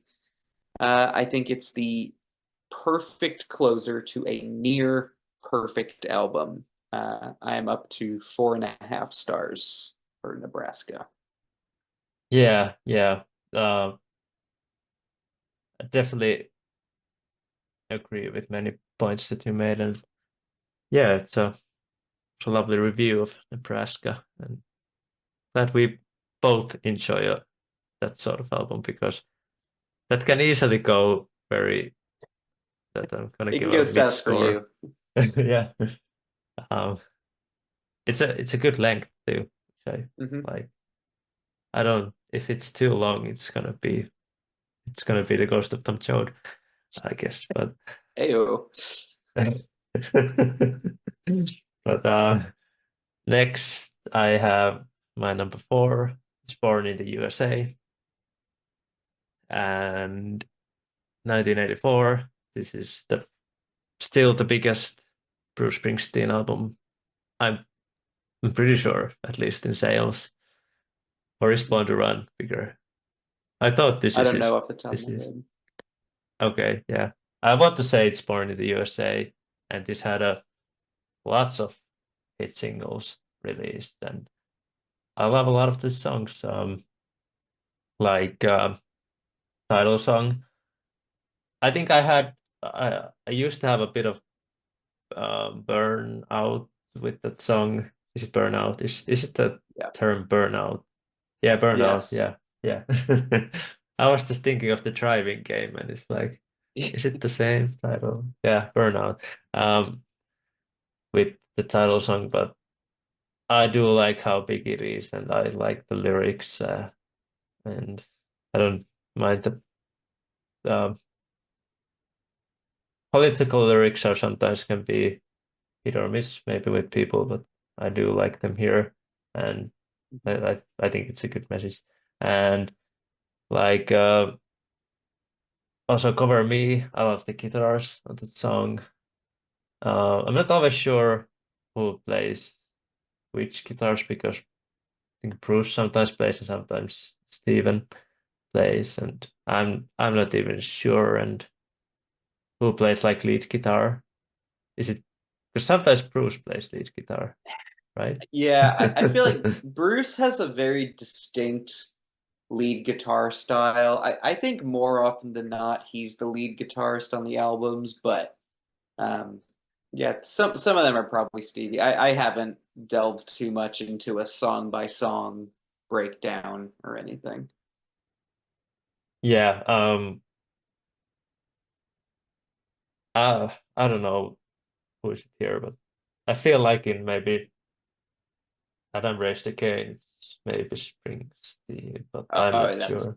that's definitely Bruce. Yeah.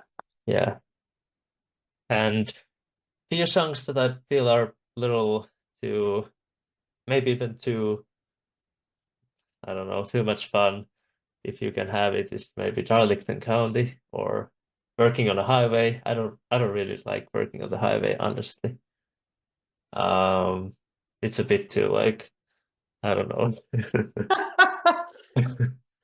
Trying to If think of any of a our friends from the Taste Like Music Discord server are watching this video, I need one of them to make a GIF of that moment uh, of Taavi. Fantastic. I can't think of words, so I have to do something. I know exactly when you do that, I know exactly what you're saying. Good. But yeah, um, but downbound train is awesome Yeah. as well as I'm on fire, which I don't think I used to really like. I'm on fire as a younger kid, but that's grown on me. It's maybe more mature type of song. Maybe it's not as immediate, maybe as some title song or Mhm. and yeah, No Surrender starts second side, and that's a good fun that I like. I can't truly explain at the moment what's the difference, but my favorite lyric is that we learned more from a 3 minute record, baby, than we ever learned in school. That's a cool lyric in No Surrender. I love Bobby Jean, which I don't think was a single.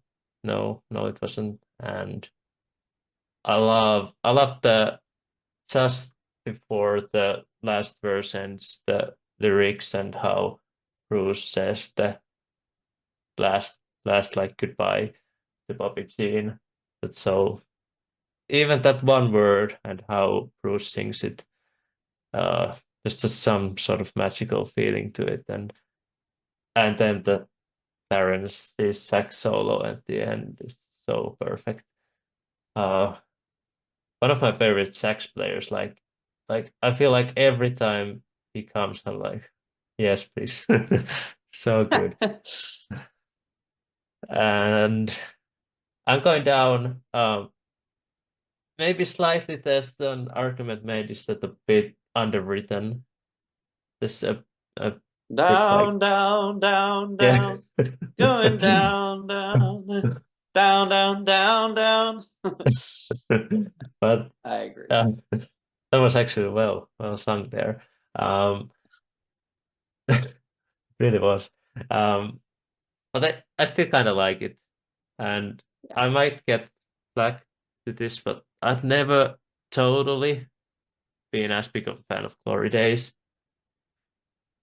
and get it's it. the same to me as Working on the Highway, and some sort of I didn't really didn't really think of how to explain those, but it's just it just feels so overly happy in some ways. Like Dashing in the Dark is happy, like kind of, but the lyrics are totally different, which is kind of the cool part of Dancing in the Dark. And what else? Like and I do love the synths on it. They're very 1984, but like give me more of those. And My Hometown is a pretty sweet closure, and just a few songs that I don't care as much, but I don't know what they're still good songs. I feel like that's not my favorites, I guess, but yeah, I I gotta say I don't think this is one of the best sounding 80s albums, but it's sort of I don't know how would I change it to because it's kind of feels like it's era and kind of wanna feel that era too. Yeah, I don't know how to explain, but Born in the USA, 4.5 stars, number 4. nice. Yeah, it's a record that kind of has insisted itself upon me over time. I think when I was younger, I Yeah. got burned out, like you said, on the title track, and Mm. I didn't love Yeah. the production, and it was like, oh, why would I ever listen to Born in the USA when I could listen to, Born to Run and all these other Mm. albums. But the more I hear it, the more I kind of feel the same way. It's like, well, do I love how this album sounds? No, but I don't know. I'm not sure even how I would change it. Maybe turn down the reverb a little bit here and there. I don't know. Yeah. I think it works for the album. Um, Yeah. top three, fun. My number three is Darkness on the Edge of Town from Ooh. 1978. Um, I completely understand why this is usually people's number one or number two Springsteen record. It's got a totally stacked track list. Almost every song here is out of this world good. I've never been a massive fan of Something in the Night or Candy's Room, but everything else to me is top notch. I don't dislike either of them. Something in the Night for me is just a little like, I don't want to say by the numbers like Bruce ballad, but I can think of 20 or 30 other Bruce ballads I'd rather listen to. And Candy's Room, I don't know. It's I don't hate it. Uh, um, it's fine, but the other songs are incredible to me. Bruce's songwriting kind of shifts on this record. I think he writes in a really particular way on his first two albums, and then he tweaks it slightly on Born to Run, and then he settles into what I guess you could call like the modern Springsteen mold on this record. His storytelling isn't any less complex, but like his actual language is less complex. He gets a bit more direct, but still very poetic and fantastic at painting a picture with his words. He's also a total badass guitar player on this record. You hear it right off the bat in Badlands, which is an awesome, upbeat pop rocker, and then Bruce just adds some super gnarly guitar work on top of it.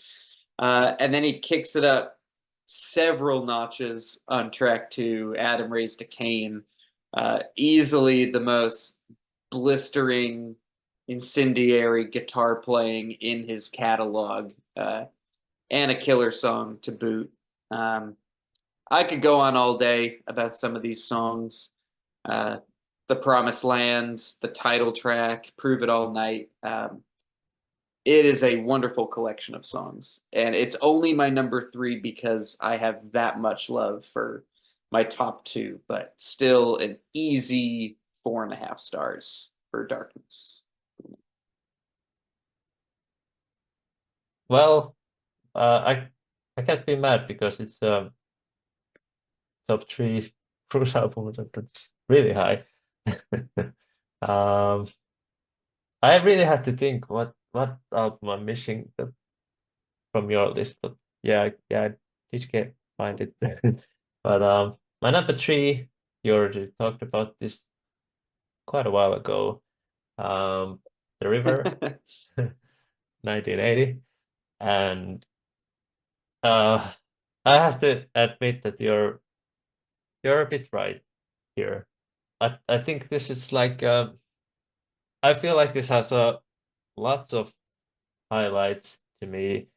Well, I in some ways the most highlights out of every album, but this also has the most songs, so it's kind of tough. But um,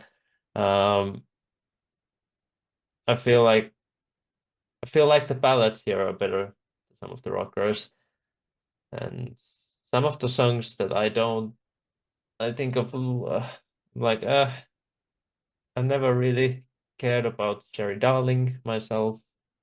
Rush on You, like you said. So That's bad. that's It's really bad. yeah, it's not one of the best. I never really cared about You Can Look, but You Can better not touch. It's better than Crush on You still. Ramrod, never been that big a fan of that. And well, I think some people do like this song, but I've never been hugely into Cadillac Ranch. But It's fine. yeah, it's fine. Yeah, that's the sort of. But I love how it opens with the Ties That Bind. With oh, I can't hear how it starts. Feel like there's a drum intro. Oh, no, not sure at the moment. Can't hear. Or is it? There's drums like there's some sing- Yeah, isn't it? It does the dun that dun dun dun dun dun. Am I yeah. thinking of the So totally it's wrong not song? just drums. I was thinking some other songs, but yeah, Yeah. there's like yeah. I know what you're talking about. Jackson Gage to me is a lot of fun. Two Hearts also. Um, then Independence Day is awesome, really awesome. Hungry Heart I like. It's slightly overplayed for me, but I do think it's a good song. Um, it almost kind of sounds different than a lot of other songs here. There's some sort of sounds like a It's different session. well, they recorded it in a lower key, and he sung it in a lower key. Then they Mm. re-recorded it in a higher one. They sped up his voice. Um, Oh, he kind of sounds like Billy Joel to me on this song, which oh, is one reason I've never loved it all that much. Flo and Eddie do some great background vocals on it, though. I'll give it that. mm. Uh, yeah, I do remember even as a kid noticing it kind of sound the vocal kind of sounds different than other songs that wasn't the greatest hits, but um, I never really knew how it was made until now. But it's cool. The River to me is a big classic, and always loved it. I feel like second I don't know disc. I'm thinking CDs now. It's like has some more epic songs, a bit longer. Point Blank. It's always like and what's the longest? Drive All Night.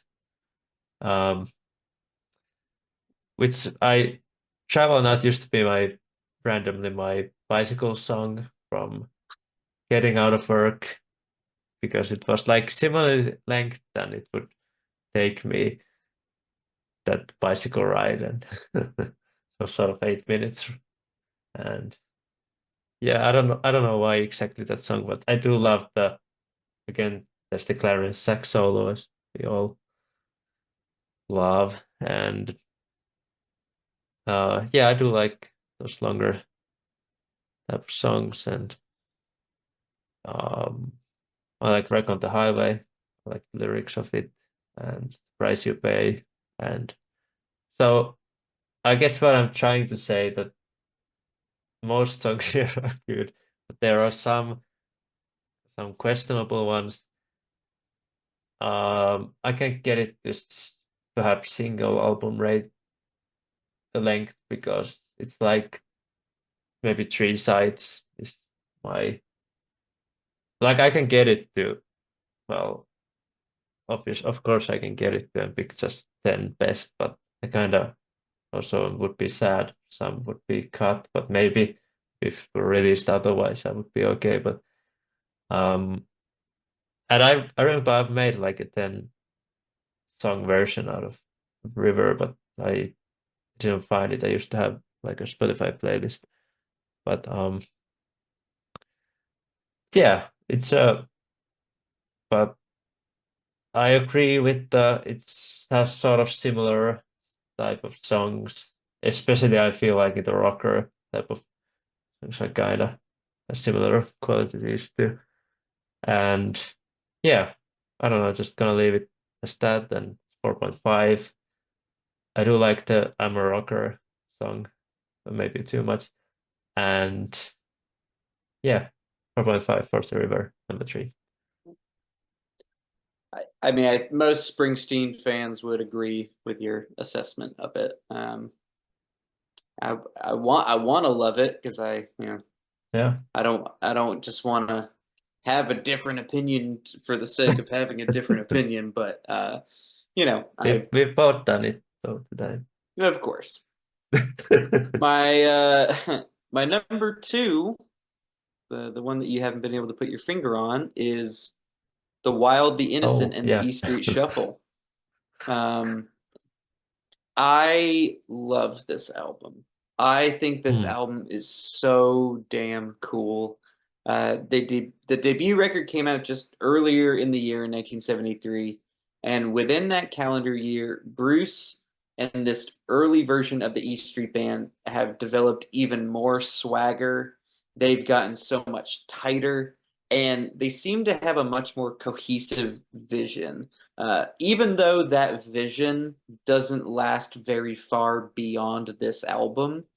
Um, a lot of people tend to mention the Van Morrison influences of these early Bruce records, and you definitely hear it with some of the storytelling and some of the, I guess, rambly vocal deliveries, as well as some of the jazzier arrangements and soundscapes. New York City Serenade definitely has a distinct Astro Weeks vibe to it. But I've never listened to any of these records and thought like, oh, there's Bruce just ripping off Van again. I think he's really honed in on his songwriting. Lots of great characters and one-liners throughout these songs. The E Street Shuffle kicks off everything really nicely. What an awesome, energetic vocal from Bruce. Some killer saxophone lines from Clarence, some spirited auxiliary percussion. I think it's a total barn burner, and the greatness just continues from there. 4th of July, Asbury Park is a really beautiful, kind of folky, jazzy hybrid. Kitty's Back is such a damn cool song. Danny Federici is now in the fold, and he is a member of the E Street Band until his death. And his organ work on Kitty's Back really shines bright, as does Bruce's guitar playing. And like you mentioned, side two of this album, I think is just perfect. Incident on 57th Street, Rosalita, and New York City Serenade are all among my favorite Bruce songs. They're all pretty lengthy excursions, but none of them feel a second too long to me. I've always wondered, if this album had performed really well commercially, and if he didn't feel the need to kind of drastically change a lot of things with Born to Run, I wonder what direction he would have gone in. Would he still have followed that muse that brought him to Born to Run? Would he still have eventually ended up with his songwriting where he did on Darkness, which then kind of informs the rest of his career? He just never sounded like this ever again. The band never sounded like this again. Due at least in part to, Max Weinberg eventually comes into the fold instead of Vinny Lopez on drums, Roy Bittan replacing David Sancious, Stevie Van Zandt come into the picture. So this album ends up being somewhat of a snapshot, but there's nothing quite like this one, and I really do love it for that. I have this at about the highest 4.5 stars that I can. It's just a feeling. I only rate albums based on my gut instinct, and my instinct doesn't quite get me to 5 stars, but it could be one day. I really love The Wild, the Innocent, and the E Street Shuffle. Wow, it's definitely a cool pick. And yeah, I kind of agree that nothing kind of sounds like it. And I didn't mention it on my review, but I used to think that if I if I would be a film director, I would like to have the first song, the Eat Street Shuffle, as some sort of car driving scene. I think that would be so cool. Let's go. Yeah, and that needs to be a gift to what you just did. No! What did I do? You travel car. That was funny. Um, yeah, my top two is I think you know, but which is gonna be number two, which is gonna be number one. My number two will be Darkness on the Edge of Town. Yeah, I I'm so like nowadays like so like I kind of almost want this to be my number one because I think in some ways I feel like this is my favorite sounding Springsteen album out of every. Mhm. When I put it on, Badlands how it starts and it just explodes and ooh, there's nothing like it and track listing is just so stacked. It's wild. Like Badlands and then Adam Race Again, which is maybe the most rocking Springsteen song, maybe. I don't know. Just I love all the guitars and Springsteen vocals and uh I disagree with you that I love Something in the Night and Racing in the Night. Maybe there's something similarities between the two. I What were do you gonna love say? Racing in the Streets. I think Racing in the Streets is great. Something in the Night I'm not Yeah, as hot on, but yeah, I meant Something in the Night, but I yeah. just yeah, yeah. Um, then Candy's Room.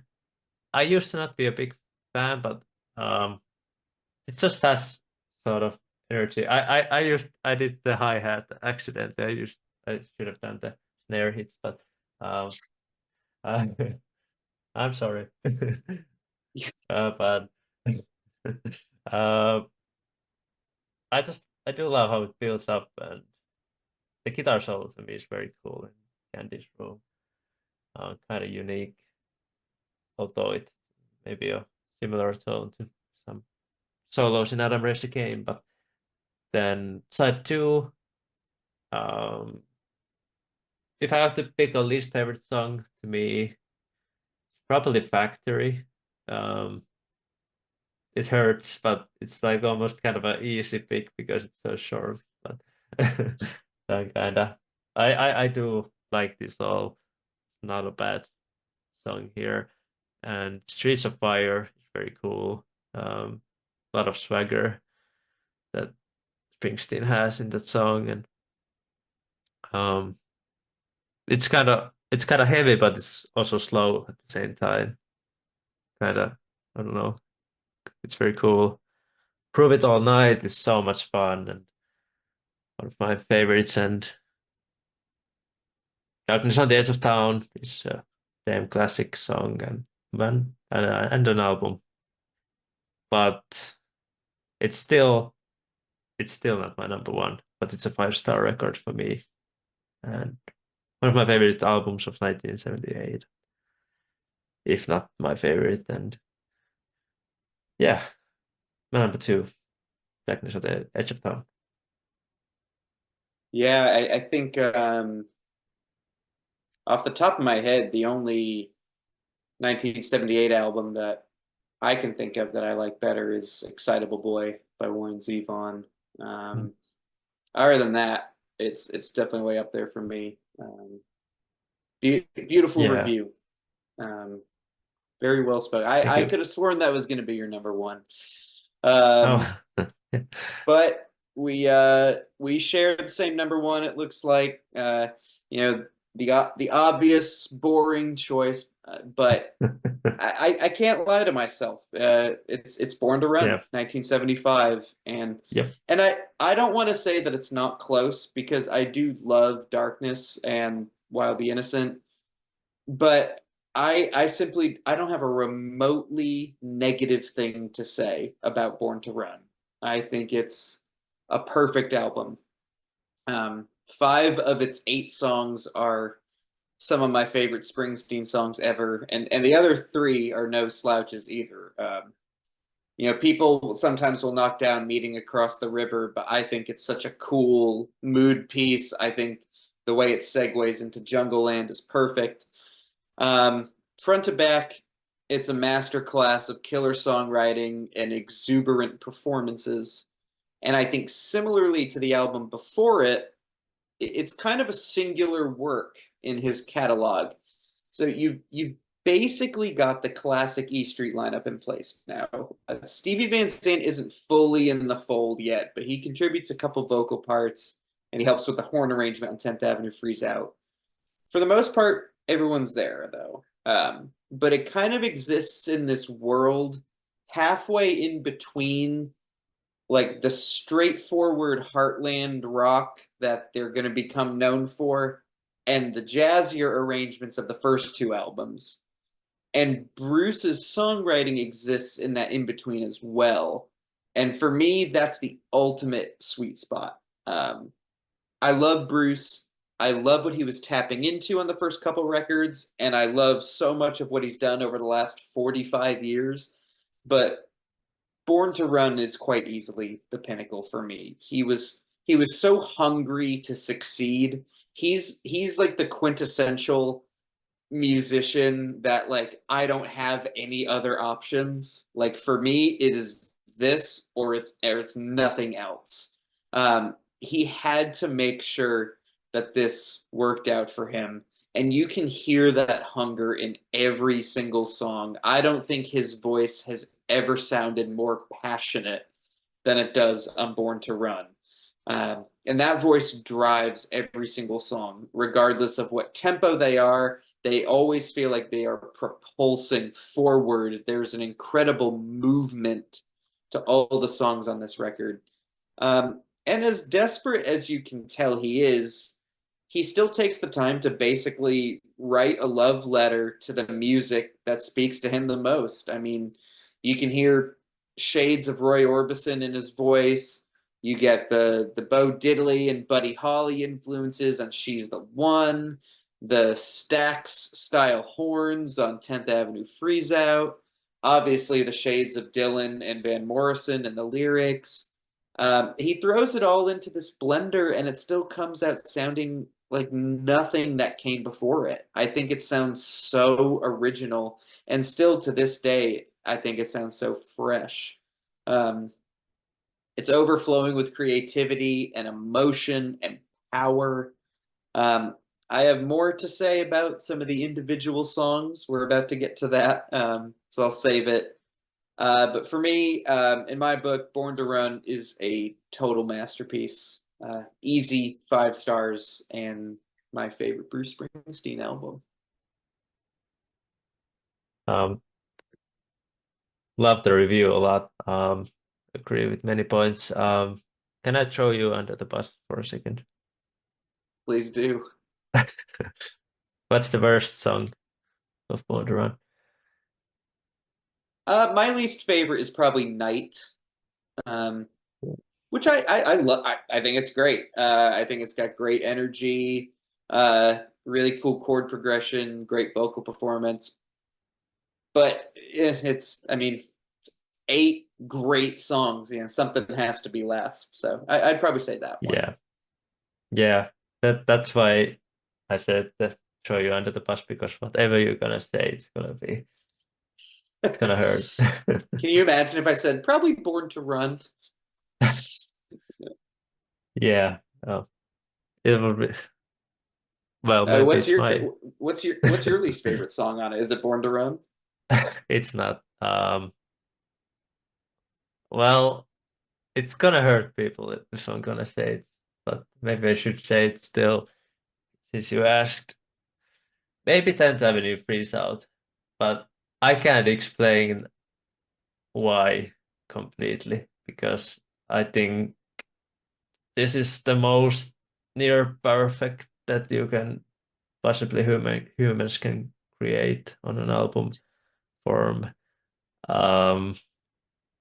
And I pretty much love all the songs. Yeah, I do prefer Darkness a bit more on the sound level, but this also does sound how I would imagine it kind of would in a weird way. So it's again those suggestions where you can't change it because maybe you're gonna ruin it then.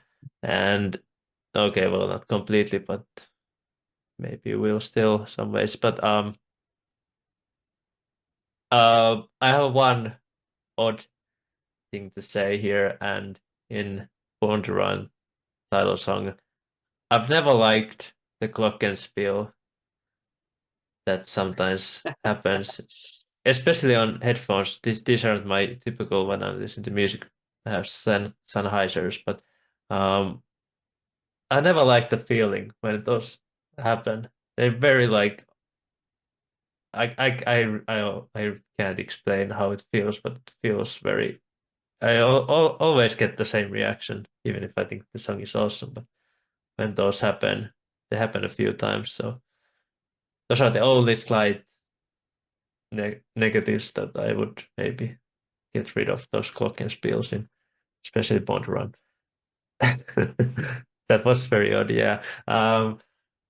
But yeah, this is pretty much a perfect album. One of my, I think I've ranked this as high as my number two favorite album of all time, and Genesis at number one. But this is just pretty much a perfect album. What'd you say your number one was? The Lamb Lies Down on Broadway Yeah. by Oh Genesis. yeah, our friend Clay's favorite album. Yes. Oh, that keeps on hurting on me. So okay, so underneath Genesis, but above Detonation by Bloodgood. Yeah. Okay. You got it right. Okay. Yeah. Yeah, Uh, it is a perfect album. I mean, yeah.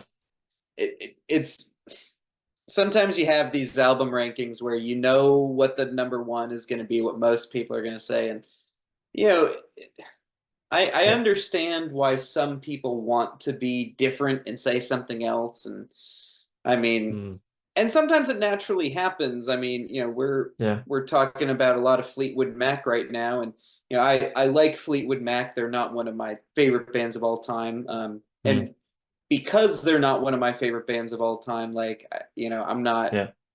you know, I listen to Rumors, and I don't think I need to make sure this is my favorite Fleetwood Mac album. It's like, no, I Mm, kind of prefer these other two to it, but you mm, know when you get people who really love an artist, like we both really love Springsteen, like when you consider what we love about Bruce, what so many people love about Bruce, he does all of the things you tend to love most about him better than he ever has on this one album. And it's to me it's just as yeah. simple as that. Yeah. His songwriting, his singing, the arrangements, everything. It's perfection. Yeah. And it's kind of odd because it's sort of this transitional album, sort of, but it's also so much of a statement too as an album. So it's kind of maybe it's that uh, sweet. uh, I can't think of word. Sweet middle ground, I Like the guess. sweet spot. Yeah. Sweet spot, yeah. Where, but yeah, I also have some. I will talk some songs in the top 10 coming up. Sure. Yeah, so that was our ranking of Bruce Springsteen's studio albums, and we have now the top 10 songs. And I think Dylan is gonna start again with his top 10 Sure. Bruce Springsteen songs. All right. Like I said, I made a top 20, and looking at 20 through 11, I'm like, I love all these songs and I want to talk about them. But my number 10 is Rosalita Come Out Tonight from the Wildly Innocent, the E Street Shuffle. Um, Pure unbridled joy. We've had discussions before about my general distaste for a lot of pop music and 80s music and whatnot, which people seem to generally like for the fun element, but this is fun to me. Rosalita is 7 minutes of absolute joy. It's got some of my favorite Clarence Clemens saxophone work, amazing spirited background vocals in the chorus, and the whole lyrical stretch from the bridge to the last verse is just incredible. From I know your mama, she don't like me because I play in a rock and roll band, to the Papa says he knows I don't have any money, to my machine, she's a dud out stuck in the mud somewhere in the swamps of Jersey. Like, it all flows so well. He sounds amazing. Uh, just a perfect song that I hope he plays when you do somehow score tickets to go see him in Finland. My number 9, 10th Avenue Freeze Out, which you are on record as saying is your least favorite song of all time, which I thought was very strong of you to say. Somewhat similar to Rosalita, just another fun jam, kind of with an R&B flair. I love the horns on it. I love the groove from Max Weinberg. A nice steady piano from Roy Bittan too. I also love all the whistle tones that Bruce hits during the verses. Just awesome stuff overall. Number 8, the dogs on Main Street howl because they understand if I could take one moment into my hands, Mr. I ain't a boy, no, I'm a man, and I believe in the promised land. What a powerful song. I love the harmonica and the piano work in this song. But at the end of the day, it's the melody and especially the lyrics on this one. The last verse in particular, blow away the dreams that tear you apart, blow away the dreams that break your heart, blow away the lies that leave you nothing but lost and brokenhearted. I get emotional, honestly, whenever I hear this song, even just reading those lyrics. The way he sings it is so incredible. It's a perfect song. My number 7 from The Rising is Lonesome Day, the album opener. When the song kicks in, it just hits me in a way that very few songs do. Like, I love the string motif that happens at the top, but then as soon as the drums enter, it just gets kicked up an extra notch. And like I mentioned before, one of my occasional issues with Bruce is that I don't think he's always the strongest melodic writer. He's written some amazing melodies, don't get me wrong, but I think he's more likely to sacrifice melody for good lyrics as opposed to someone like Tom Petty, who I think always had great melodies, but occasionally at the expense of his own excellent lyricism. But Lonesome Day is one of Bruce's finest melodies, in my opinion. The way that his voice explodes into the higher notes after he begins the verses in kind of like his mid to low range. Baby, once I thought I knew everything I needed to know about you. You're like, the way he gets up there, I love it so much. It packs so much punch. It packs a sonic punch, a lyrical punch, a melodic punch. I really adore that song. And another one of my favorite Bruce melodies, my number 6, is Reason to Believe. And not only is it a great song in and of itself, but it kind of takes everything that is great about Nebraska and distills it into one song. It's got some pretty bleak verses. You got dead dogs, husbands leaving their wives, old men passing away. But still, at the end of every hard-earned day, people find some reason to believe. Just the way that he highlights that hope and that perseverance of the human spirit, even in the midst of so much brutality and hardship. It's genius. I think it's one of the main tenets that makes him one of the greatest songwriters of all time. Just the way that he finds that human experience and relates to it. My number 5 is Incident on 57th Street, also from the Wildly Innocent E Street Shuffle. I am powerless to this song right from David Sanchez' piano intro. It's a remarkable, sprawling piece of music, and that's not even taking into account the beautiful storytelling. It's the centerpiece of the record for me, and I think it's perhaps his most overlooked masterpiece.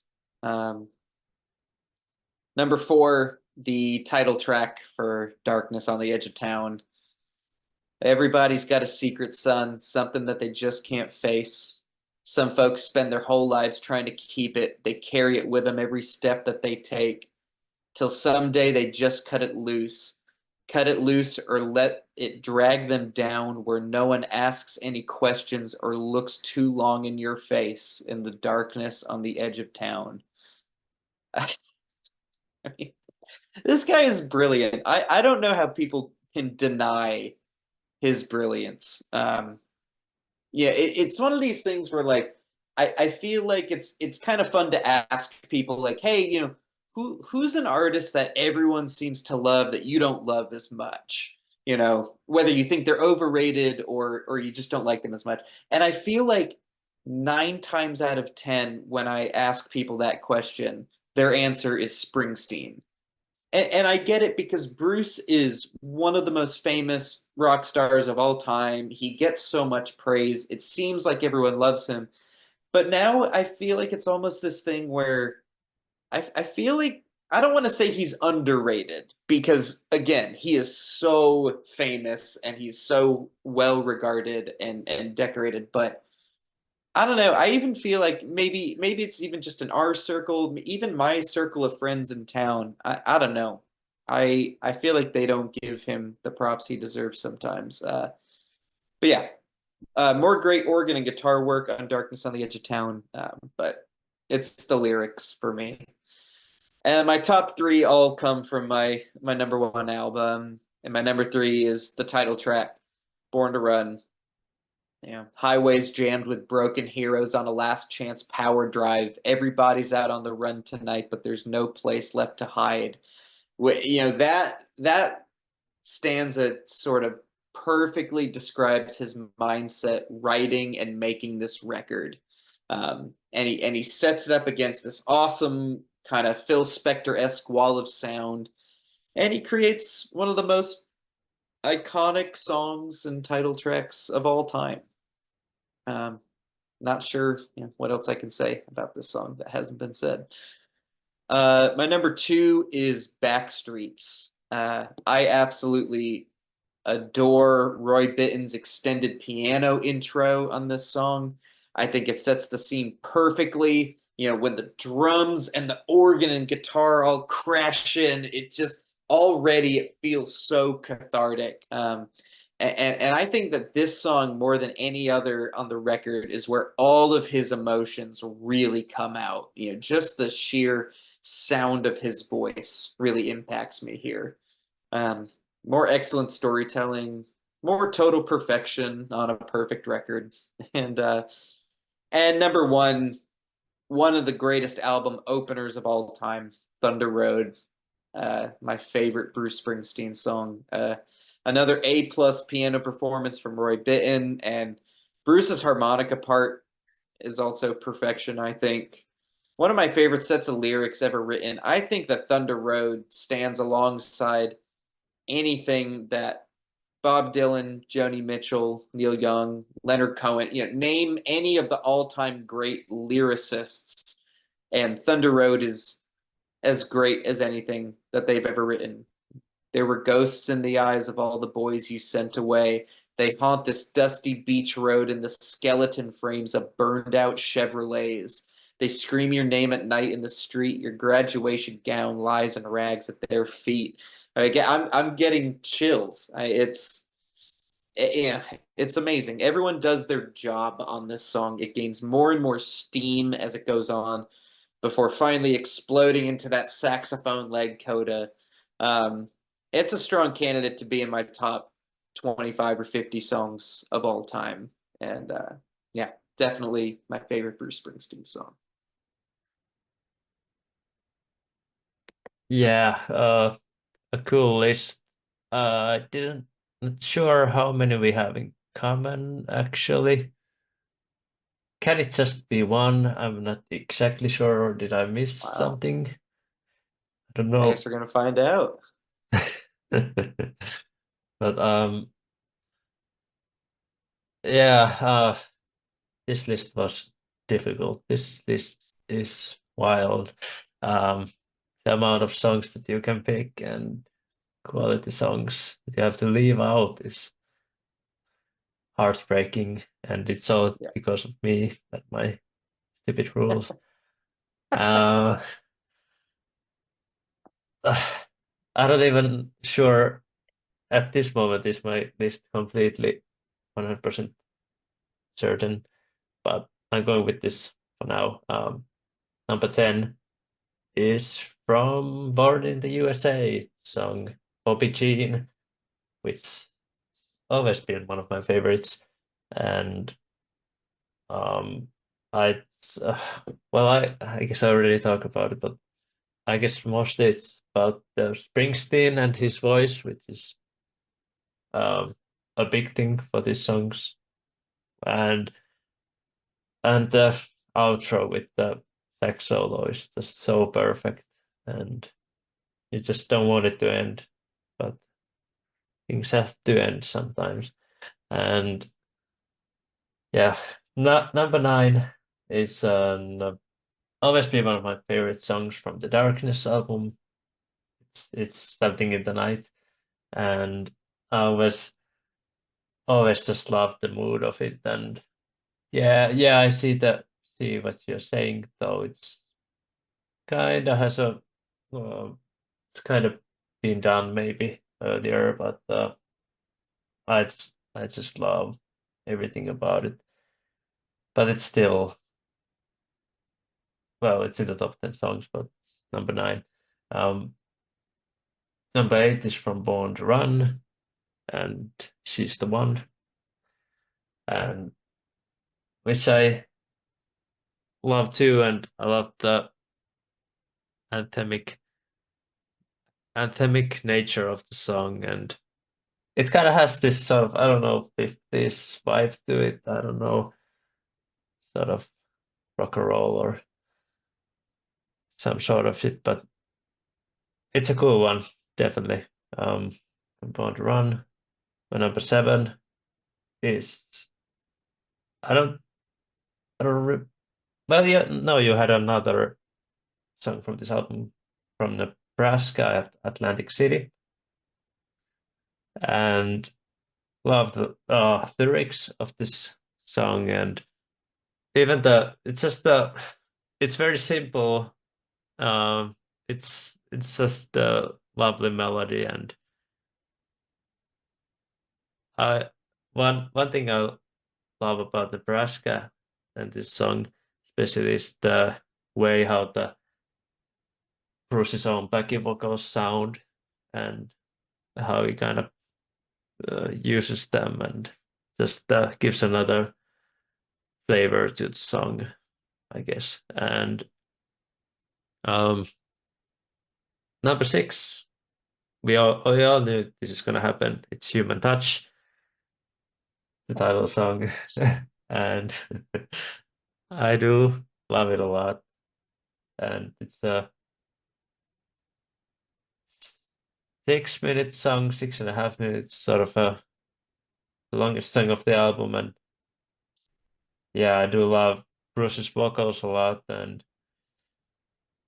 well, it's hard to not say the same things for most of these songs, but I think what I gravitate to is sort of the, well, melodies and maybe sometimes harmonies, or them both kind of, and like I guess arrangements and sort of. And I do like how this feels big and sort of like it's a like sort of like a anthem for the album. It starts it very well, and maybe one of the reasons I have sort of have Human Touch high is, I think, how well it starts.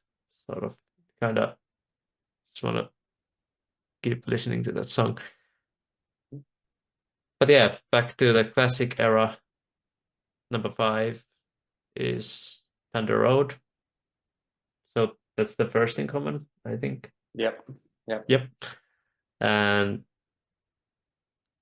I'm pretty sure it's the only one looking at my higher spots, but yeah, yeah, it's even if it's just number five, it's totally perfect, brilliant song, which is maybe heard slightly a bit too many times, but I guess they listen to it very well. And song where I don't mind the harmonica even, it's that good. And I haven't mentioned a lot, but I do love Roy Bittan a lot.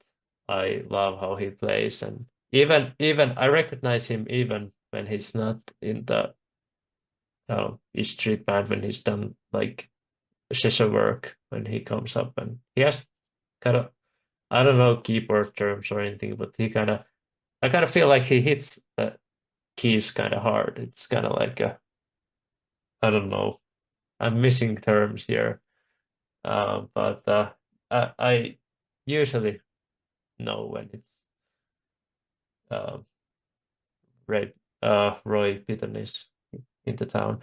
But but yeah, love Thunder Road and the lyrics and uh,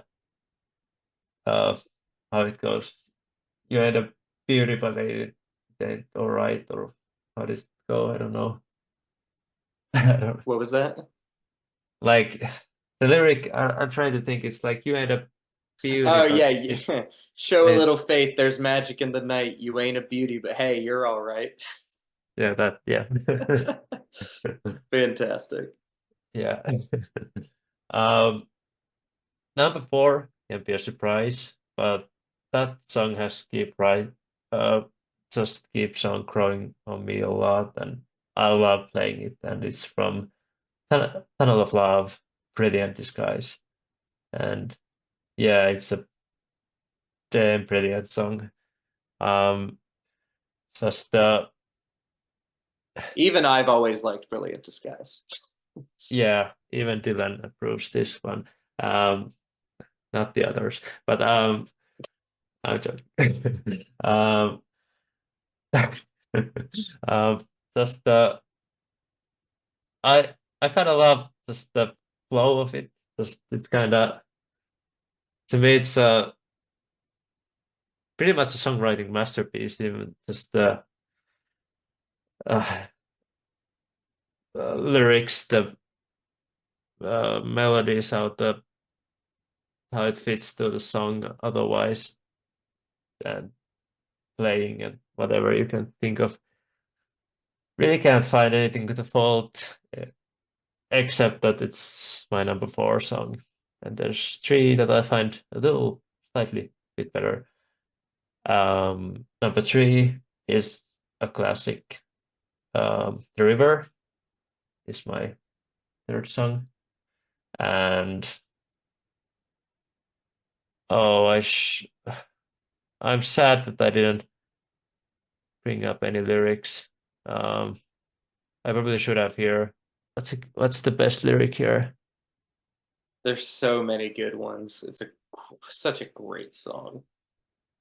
Uh, Uh, well, I just love the well, second verse. Then I got very pregnant, and man, that was all she wrote. And for my 19th birthday, I got a union card and a wedding coat. And it starts with, but I remember us riding in my brother's car, and just I feel like the it starts to get slightly more intense in some mhm. weird ways. It has Yeah, the some sort music of is building for sure. yeah, and even the some of the ways that Bruce sings that verse is just kind of heartbreaking, actually. Yeah, that was an odd review, but number two is Racing in the Street from Darkness on the Edge of Town. Um, I love the mood of it. It's slightly under 7 minutes long. Um, I love Bruce's delivery here also, and lyrics, and kind of has the sort of feel that you're remembering something from the past. And sounds very sad. I didn't really I didn't really take again lyrics here, but some of Bruce's best lyrics, maybe. I don't know. So many good ones. And I love the outro where it's just having a good vibe to it. And just naturally it ends. And love it. Number one is one of the longest songs Bruce has done, and it's Jungle Land. And it's an epic song. It's an 9.5 minute song, has plenty to offer. It's even have some section that it's rocks a lot, and it has that awesome sax solo, which I know like I think Born to Run, the whole album is kind of like a road trip album, I would say. It really fits the vibe to me. But when that sax solo hits in a car, you just ooh, your car is going so quick then. You're not thinking anything else, which is kind of bad, but kind of musically good. um, That's a great it's list. just That's a great list of songs. yeah, just the just the cool just the cool song. Yeah, that was my top 10 songs. Next, we are gonna pick a non-album song, sort of bonus song here, and I'm really excited what Dylan brought here to the table. Yeah, there were a couple that I was thinking about. I really love there's a Great Born in the USA outtake called My Love Will Not Let You Down. He actually played that live both times I saw him, and the second show that I saw, he opened with it, and that got me really emotional, just that particular song. Fantastic song called Save My Love that was originally done during the Darkness sessions, sorry, that ended up on he put it out in 2010. I think it's a record, quote unquote, called The Promise that Mm. is like it's made up. There's like 1,000 Darkness outtakes, and that's one of them in particular. And so I was thinking about those two. I was thinking about Janie, Don't You Lose Heart. I was thinking about Thundercrack. But the one that I wanted to highlight is another Born in the USA outtake called Man at the Top. I don't know if you're familiar with this one. I'm not. It's kind of like an understated outtake, very straightforward vocal delivery, but it really highlights I think the pressure and the stress that he was feeling around this time. It's got a great melody. It starts off kind of like your typical list song. Here comes a fireman, here comes a cop, here comes a wrench, here comes a car hop. Been going on forever. It ain't gonna stop. Everybody wants to be the man at the top. But then eventually you kind of get into his mindset. Man at the top says it's lonely up there. If it is, man, I don't care. From the big White House to the parking lot, everybody wants to be the man at the top. Kind of, finding that juxtaposition between how hungry everybody seems to be for, power and fame and whatever else you want to call it, but also kind of highlighting, hey, like it's not all about that. If you don't have somebody you love or something that you love or a greater purpose, then it doesn't really matter, that sort of thing. I think Nils Lofgren went on record, who joined the E Street Band after Stevie left. He went on record saying, like, I don't know why the hell he didn't release this song to begin with on the album. There's definitely a few on Born in the USA that I would have kicked out in favor of this one.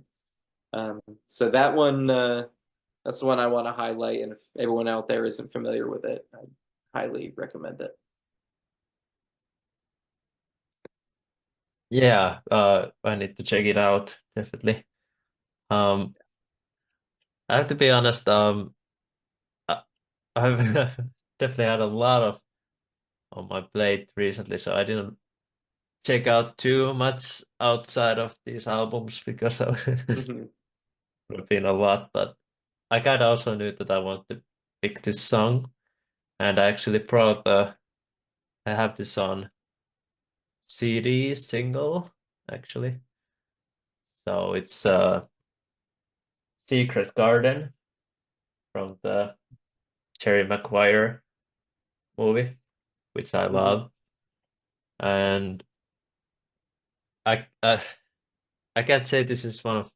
I'm not even sure is this the best song that I could have picked to this. I don't know, but I always liked this ever since I heard it as a child on that greatest hits CD.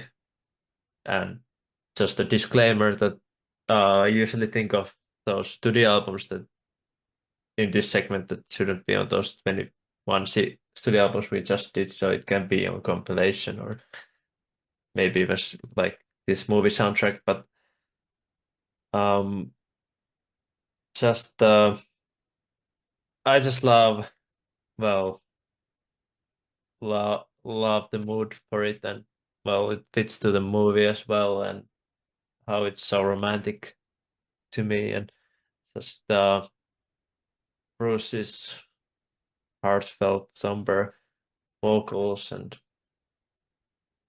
it may have a little, I don't know, just the backing has a sort of a bit of cheese factor, or even the whole song, but slightly, but I kind of eat that up too. So, and yeah, I don't really have these CD singles a lot, but I have this Secret Garden one, so I had to bring it up here.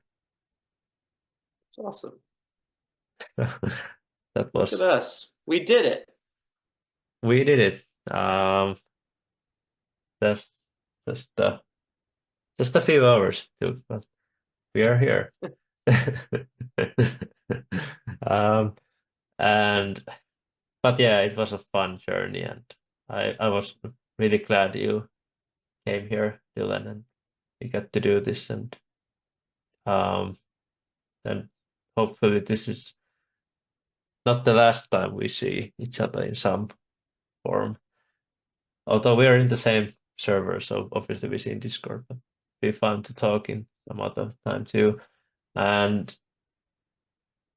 yeah, where can people find you in the internet if you wanna say something or just Yeah. I'm I've been pretty bad recently at responding to people on the internet, but um, people can find me on Instagram if they just search my first and last name. It will pop up. My avatar is a photo of me drumming. And yeah, our friends over at Taste Like Music, they run a great channel, and if you donate to their Patreon, you can become a member of the Discord community. So if you want to talk to me and yell at me about how bad my opinions are, then that's how you should do that. Support our friends and talk to me. Um, but yeah, I really appreciate you bringing me on, and I'm looking for, maybe next year we can do the Spandau Ballet discography and have a great time. I would love it. Actually, I think Um, I'm busy that day. Never mind. oh, okay. Maybe I can get Fiona. Is that? Yeah, I Maybe, think I think she could be yeah. convinced to do that. Mm, Yeah. yeah. I've But now yeah, also just revealed that I've been in my pajama pants this whole time. So well, I my pants isn't that different to be honest. uh, we are home, right? oh yeah. Um, uh, what was I gonna say? Yeah, go see the Minks live if you can talk. You can even talk to their drummer Dylan here. you can ask about his opinions about whatever you want, Wham or George Michael. But I don't know why went there. But um yeah, thanks for watching. We want to see your list in the comments below, and yeah, see ya in the next episode. Bye bye.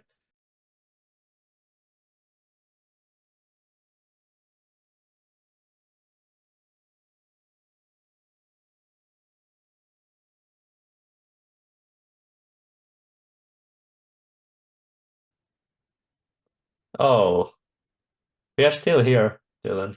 I thought we were gonna leave. We have the Minks concert too. Um, but here we are.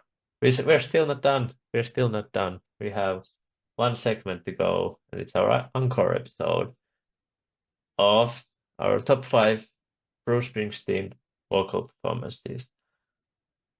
And not an easy task again, but we've maybe picked the 5 best ones. I don't know.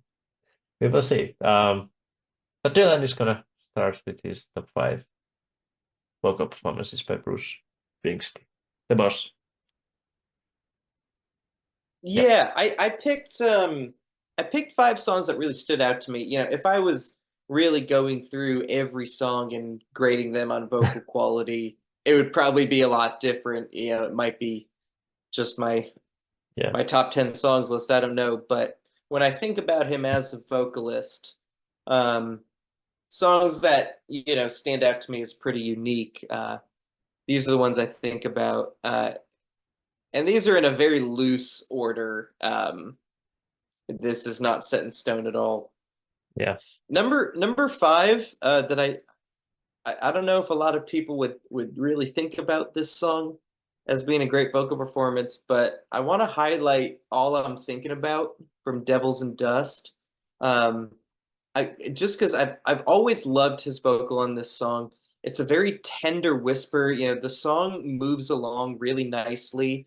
And it almost sounds like, yeah, it almost sounds like he's trying really hard to contain himself, but there's still just so much passion and melody in there, and it's got a really nice melody throughout the whole song. The, all I'm thinking about is you, baby. All I'm thinking about is you. But like there's some of these higher notes where again he's just like barely squeaking through, like this big black couldn't come across the field, and he like has to get up there, but he's still keeping it. You know, it's so easy for Bruce to do the big kind of operatic thing, so it's so cool to hear him sing in this totally different way. I really love it. My number 4 I wrote down is your number 1 song, Jungle Land. He's all over the place with this one. You know, there's some borderline spoken word sections, some really melodic verses, some powerful chest singing, kind of some more delicate head voice and whispers, and the cries that he lets loose at the end. It just feels like the whole weight of the album, you know, kind of like you were talking about it, the whole album leads up to that song. And, you know, when he starts crying out in the night there at the end of it, it's so cathartic and amazing. My number 3 is Dancing in the Dark from Born in the USA. I'm highlighting this one just because I really like how you can hear his frustration bubbling over. You know, when he sings like, I ain't nothing but tired, man, I'm just tired and bored with myself. Like you hear that aggression and that frustration. But then the very next line, directly following it, there's so much vulnerability in that. Hey there, baby, I could use just a little help. Like, you know, he already brings it back. Just a lot of emotional range and emotional intelligence, I think, in that vocal performance that highlights the lyrics really well. My number 2 is State Trooper from Nebraska. I think it is such a masterclass in dynamics. The way he lures you in with those hush melodies during the verses, Mr. State Trooper. And it's like, it's hardly even a melody. It's really only like two or three notes, but it's how he sings them, it's the backdrop against it. And then when he smacks you in the face with those howls, it is so remarkable. Like that is how you use your voice as an instrument. Like it is absolutely incredible. I think it's one of the coolest moments in his whole discography. But my number one, uh, like I said, Backstreets, just so much emotion. Every time he hits that chorus, the hiding on the back streets, the vocal control while still adding so much grit onto it, it sounds amazing. It's probably my favorite vocal performance of his. And there's so many others, but those are just five in particular that I think demonstrate like everything he can do as a vocalist. I think he's a more versatile vocalist than people would give him credit for. So those are my five. Very nice list. Uh, yeah, damn, I keep mentioning your drummer of the Minks, but damn, your vocal chops are really good too. And I've heard you sing songs too, so and they really are. Well, I'm no Bruce Springsteen, but I appreciate Well, who is Bruce Springsteen other than Bruce? But it. This is true. This is very true. but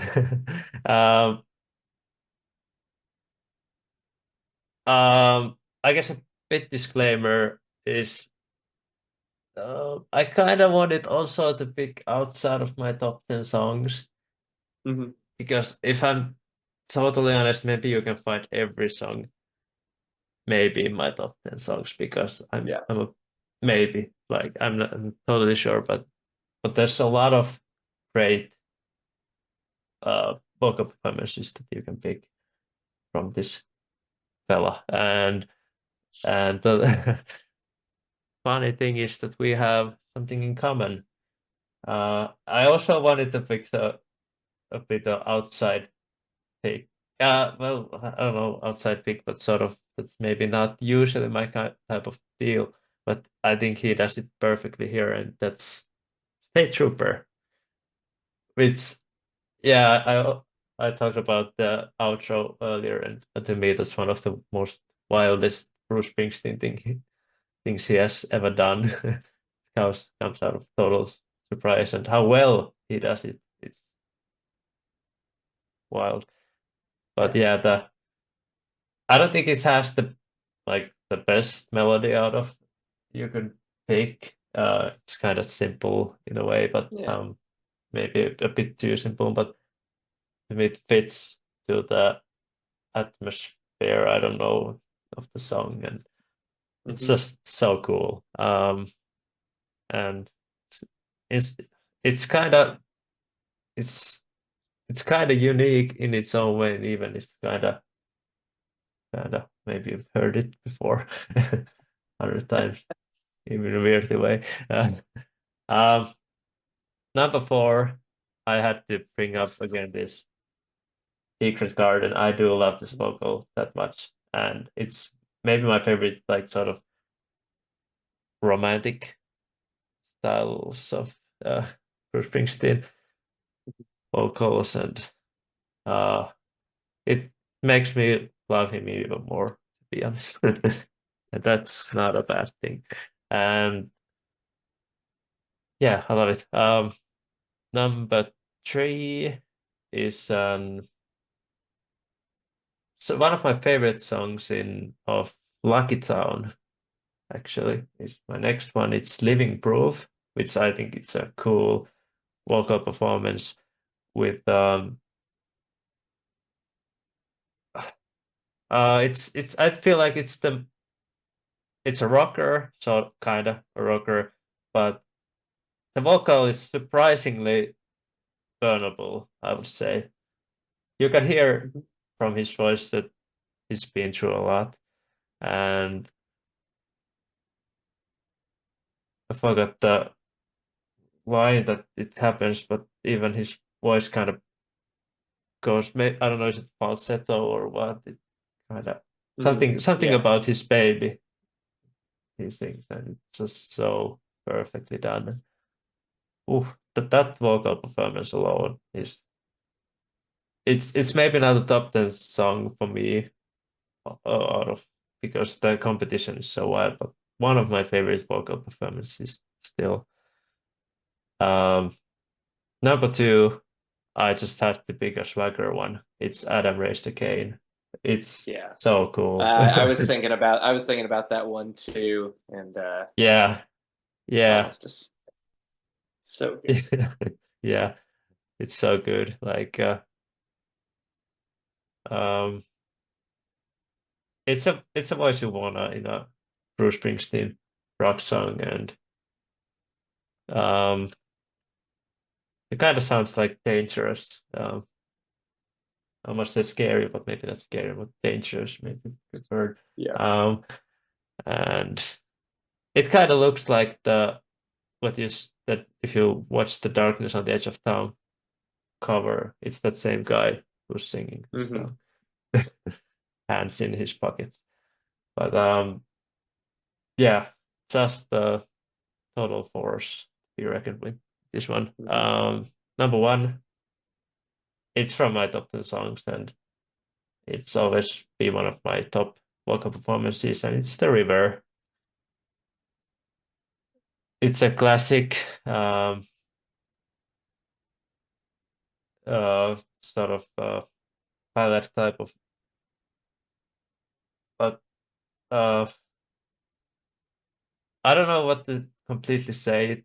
Well, the melody is pretty perfect, but um, just it's just kind of sort of the voice that I'm maybe the first thinking of when I say the words Bruce Springsteen, and it's perfectly delivered, and it's so heartbreaking. Yeah, I think all of those are excellent choice. Yeah, Adam Raised a Cane. That it's in my top 20 songs. It missed out on the top 10, and but I also was yeah, thinking about it for this vocal list as well. He's yeah, like I just think that no one thinks about him as a singer. I think most people think about him as a songwriter first, or maybe a performer. For yeah, it's either a songwriter or performer, one or two. Um, but yeah, I really love his voice, and I love everything that he can do with it. I mentioned yeah, some of those whistle tones that he hits in 10th Avenue Freeze Out. He does the same thing in the E Street Shuffle. He gets up yeah, there, and it sounds so cool. Yeah, he's amazing. yeah. Uh, Actually, I've always kind of been like a sort of singer first somehow with Mm, Springsteen. As a kid, even I always gravitated to his voice the most in some ways. sure. But yeah, that was our top five song vocal performances. And well, again, thanks for watching and see ya. Bye bye.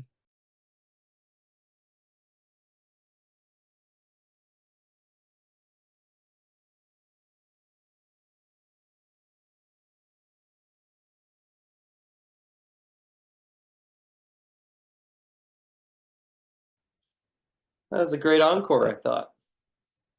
Yeah, it's oh wait, I need to stop.